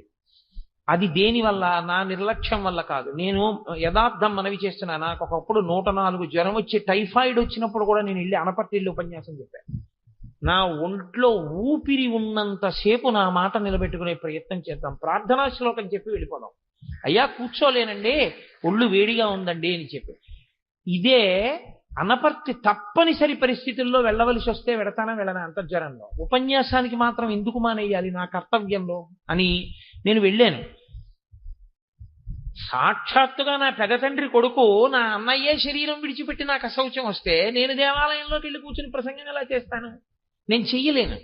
అప్పుడు నేను వెళ్ళలేదు, ఈ మధ్యనే వెళ్ళలేదు అలా ఓ ప్రసంగానికి. నేను అప్పుడు నేను అనుకున్నాను, ఈశ్వరుడు ఎప్పుడూ నేను ఇచ్చిన మాట నిలబెట్టుకునేటట్టు చేశాడు, అటువంటి ఈశ్వరుడు నా మాట నిలబడకుండా చేశాడు, ఒక్కరోజే చెప్పేటట్టు చేశాడు. దీని వెనక ఏదో ఉందన్నమాట అనుకున్నాను. దాని వెనక ఏముందో నాకు అర్థం అయ్యుండొచ్చు, అర్థం అవ్వకపోవచ్చు, అది సభాముఖంగా చెప్పేది కావచ్చు, కాకపోవచ్చు. కానీ అప్పుడు కూడా నేను ఈశ్వరుడికి నమస్కారమే చేశాను. ఎందుకో తెలుసా అండి? అలా చెయ్యాలి సుమా అని గీత చెప్తోంది మనకి తప్ప, ఇవాళ నేను ఒక రోజు ఉపన్యాసం చెప్పడానికి ప్రతిబంధకం వచ్చేసిందని నేను ఈశ్వరుణ్ణి తిట్టకూడదు. ఎందుకు ఈశ్వరుడు బహుశః నన్ను వెళ్లకుండా చేశాడో అనుకున్నాను. నిజంగానే నాకు ఒక అద్భుతం తర్వాత తెలిసింది. నేను ఒక్కరోజు ఉపన్యాసం చెప్తే తర్వాత మిగిలిన రోజులు నేను వెళ్ళకూడదు కాబట్టి ఏ పండితుడు లభించకపోతే నేను మా గురువు గారిని ప్రార్థన చేస్తే నీ మాట నిలబడాలి కాబట్టి నాయనా నేను వచ్చి చెప్తానని మా గురువు గారు కూర్చొని చెప్పారు. గురువు గారు పక్క సందులోకి వచ్చి ఉపన్యాసం చెప్తుంటే నేను ఇంట్లో కూర్చోకూడదు దోషమని, మైలతో ఉండి సభలోకి వెళ్ళకూడదని దూరంగా సందులో ఓ ఇంటి ముందు అరుగు దగ్గర ఓ కుర్చీ వేయించి కూర్చున్నాను. మా మోహన్ రావు గారే తీసుకొచ్చి వేశారు. ఓ ప్లాస్టిక్ కుర్చీలో కూర్చుని వినేవాడిని, గురువు గారి మీద గౌరవం, వినకుండా ఉండకూడదు. నాకు ఆ తర్వాత అర్థమైంది, నేను ఆ సమయమునందు గురువు గారు చెప్తుండగా రామ సంబంధమైన విషయం వినడం నాకు జాతకరీత్యా చాలా మంచి విషయము అని. ఓ ఈశ్వరుడు నువ్వు చెప్పడం కాదు, నీకు జాతకంలో ఒక గొప్ప ప్రయోజనం సిద్ధించడానికి నువ్వు గురుముఖత రామాయణాన్ని కొన్ని రోజులు వినవలసి ఉంది. ఇది నేను ఒక్కనాటికి ఇవాళ ఉన్న పరిస్థితుల్లో గురువుగారి దగ్గరికి వారం రోజులు వెళ్ళి కూర్చుని గురువుగారు రామాయణం చెప్పండి అని అడుగుతానా? అడగను. కానీ ఇలాంటి పరిస్థితిని కల్పించి గురువుగారు తప్ప అన్యులు రాని స్థితిని కల్పించి గురువుగారు వచ్చేట్టు చేసి గురువుగారు చెప్తుంటే నేను కూర్చుని వినేటట్టు చేసి నాకు ఒక పెద్ద ప్రయోజనాన్ని ఈశ్వరుడు కల్పించాడు. చూశారు, ఒక్కొక్కసారి మన మాట నిలబెట్టుకోలేకపోవడంలో, అలా అని అన్ని కాలముల యందు అబద్ధమాడి కాదు, అది యోగ కర్మసు కౌశలం. మీతోనే మనవి చేశా, వేదప్రోక్తమైనటువంటి విధి విధానమై ఉండాలి. అశౌచమునందు ఉపన్యాసానికి గుళ్ళోకి వెళ్ళకూడదు కాబట్టి వెళ్ళలేదు, అంతేగాని వంకపెట్టి ఉపన్యాసం మానేయకూడదు. అది గీత చదువుకోవడం వల్ల నేను కొంత సాధన చెయ్యగలుగుతున్నానా లేదా? నేను ఉద్వేగాన్ని పొందకుండా ప్రశాంతంగా ఉండగలిగానా లేదా? నేను హాయిగా వెళ్ళి మా గురువు గారు చెప్తుంటే విని సంతోషించానా లేదా? ఇది ఏమీ చేత కాని నాలాంటి వాడికే ఒక్క శ్లోకం అర్థమైతే ఇంత ప్రయోజనం వస్తే 18 అధ్యాయాల భగవద్గీత జీర్ణమైతే మీరు ఆత్మగా నిలబడగలిగినటువంటి స్థితిని పొందుతారంటే మీకు ఎందుకు కష్టం అవ్వాలి?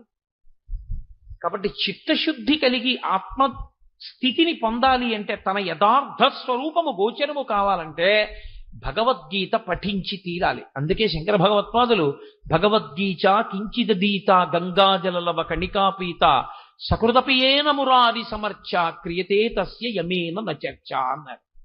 ఎవరైతే ప్రతిరోజు భగవద్గీతలో కొన్ని శ్లోకాలైనా చదువుకుంటారో, భగవద్గీత కించిదీత గంగాజలలవ కణికాపీత, గంగాజలాన్ని కొంచెమైనా తాగుతారో, సకృదపియేన మురారి సమర్చ, విష్ణు భగవానుణ్ణి ప్రతిరోజు కనీసం 12 నామాలతో కేశవ నారాయణ గోవింద మాధవ మొదలైన నామాలతో అర్చన చేస్తాడో, అటువంటి వాడికి క్రియతే తస్య యమేన నచర్చ, యమునితో చర్చ లేదు. యమునితో చర్చ అంటే ఏమిటి?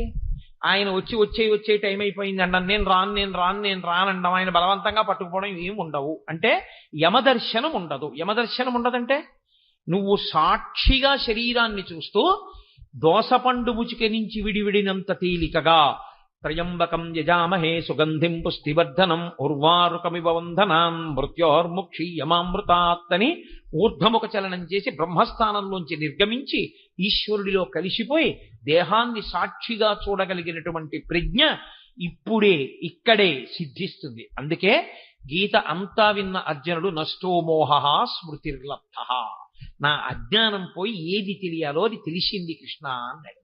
కాబట్టి అంత పరమపావనమైనటువంటి భగవద్గీత, ఆ భగవద్గీత అలా వినపడుతుంటే చాలు. వీడి ఎక్కడో తిరుగుతుంటాడు ఇలా కాకినాడలో, వీడిని తీసుకొచ్చి భగవద్గీత చెప్పరా అంటే ఏదో సాయంకాలం అటు ఇటు పోకుండా వచ్చి కూర్చుని కాసేపు కుదురుగా భగవంతుడి గురించి చెప్పుకుని తరిస్తాడు. కాబట్టి వీడిని తీసుకొచ్చి కట్టి పడేయడానికి మార్గం ఇదొకటే. వీడికి ఉన్న చాపల్యం అది, వినరా అంటే వినడు, చెప్పరా అంటే కూర్చుంటాడు. అందుకని చెప్పరా అని తీసుకొచ్చి కాసేపు ఇక్కడ పడేస్తే ఏదో భగవద్గీత చెప్పుకుని తరిస్తాడు. ఇంత గొప్ప ఉత్సవాల్లో వీడు పాల్గొన్నాడు, వీడు ఏదో సేవ చేశాడన్న పుణ్యాన్ని కట్టపెట్టి వీడిని ఉద్ధరిద్దామని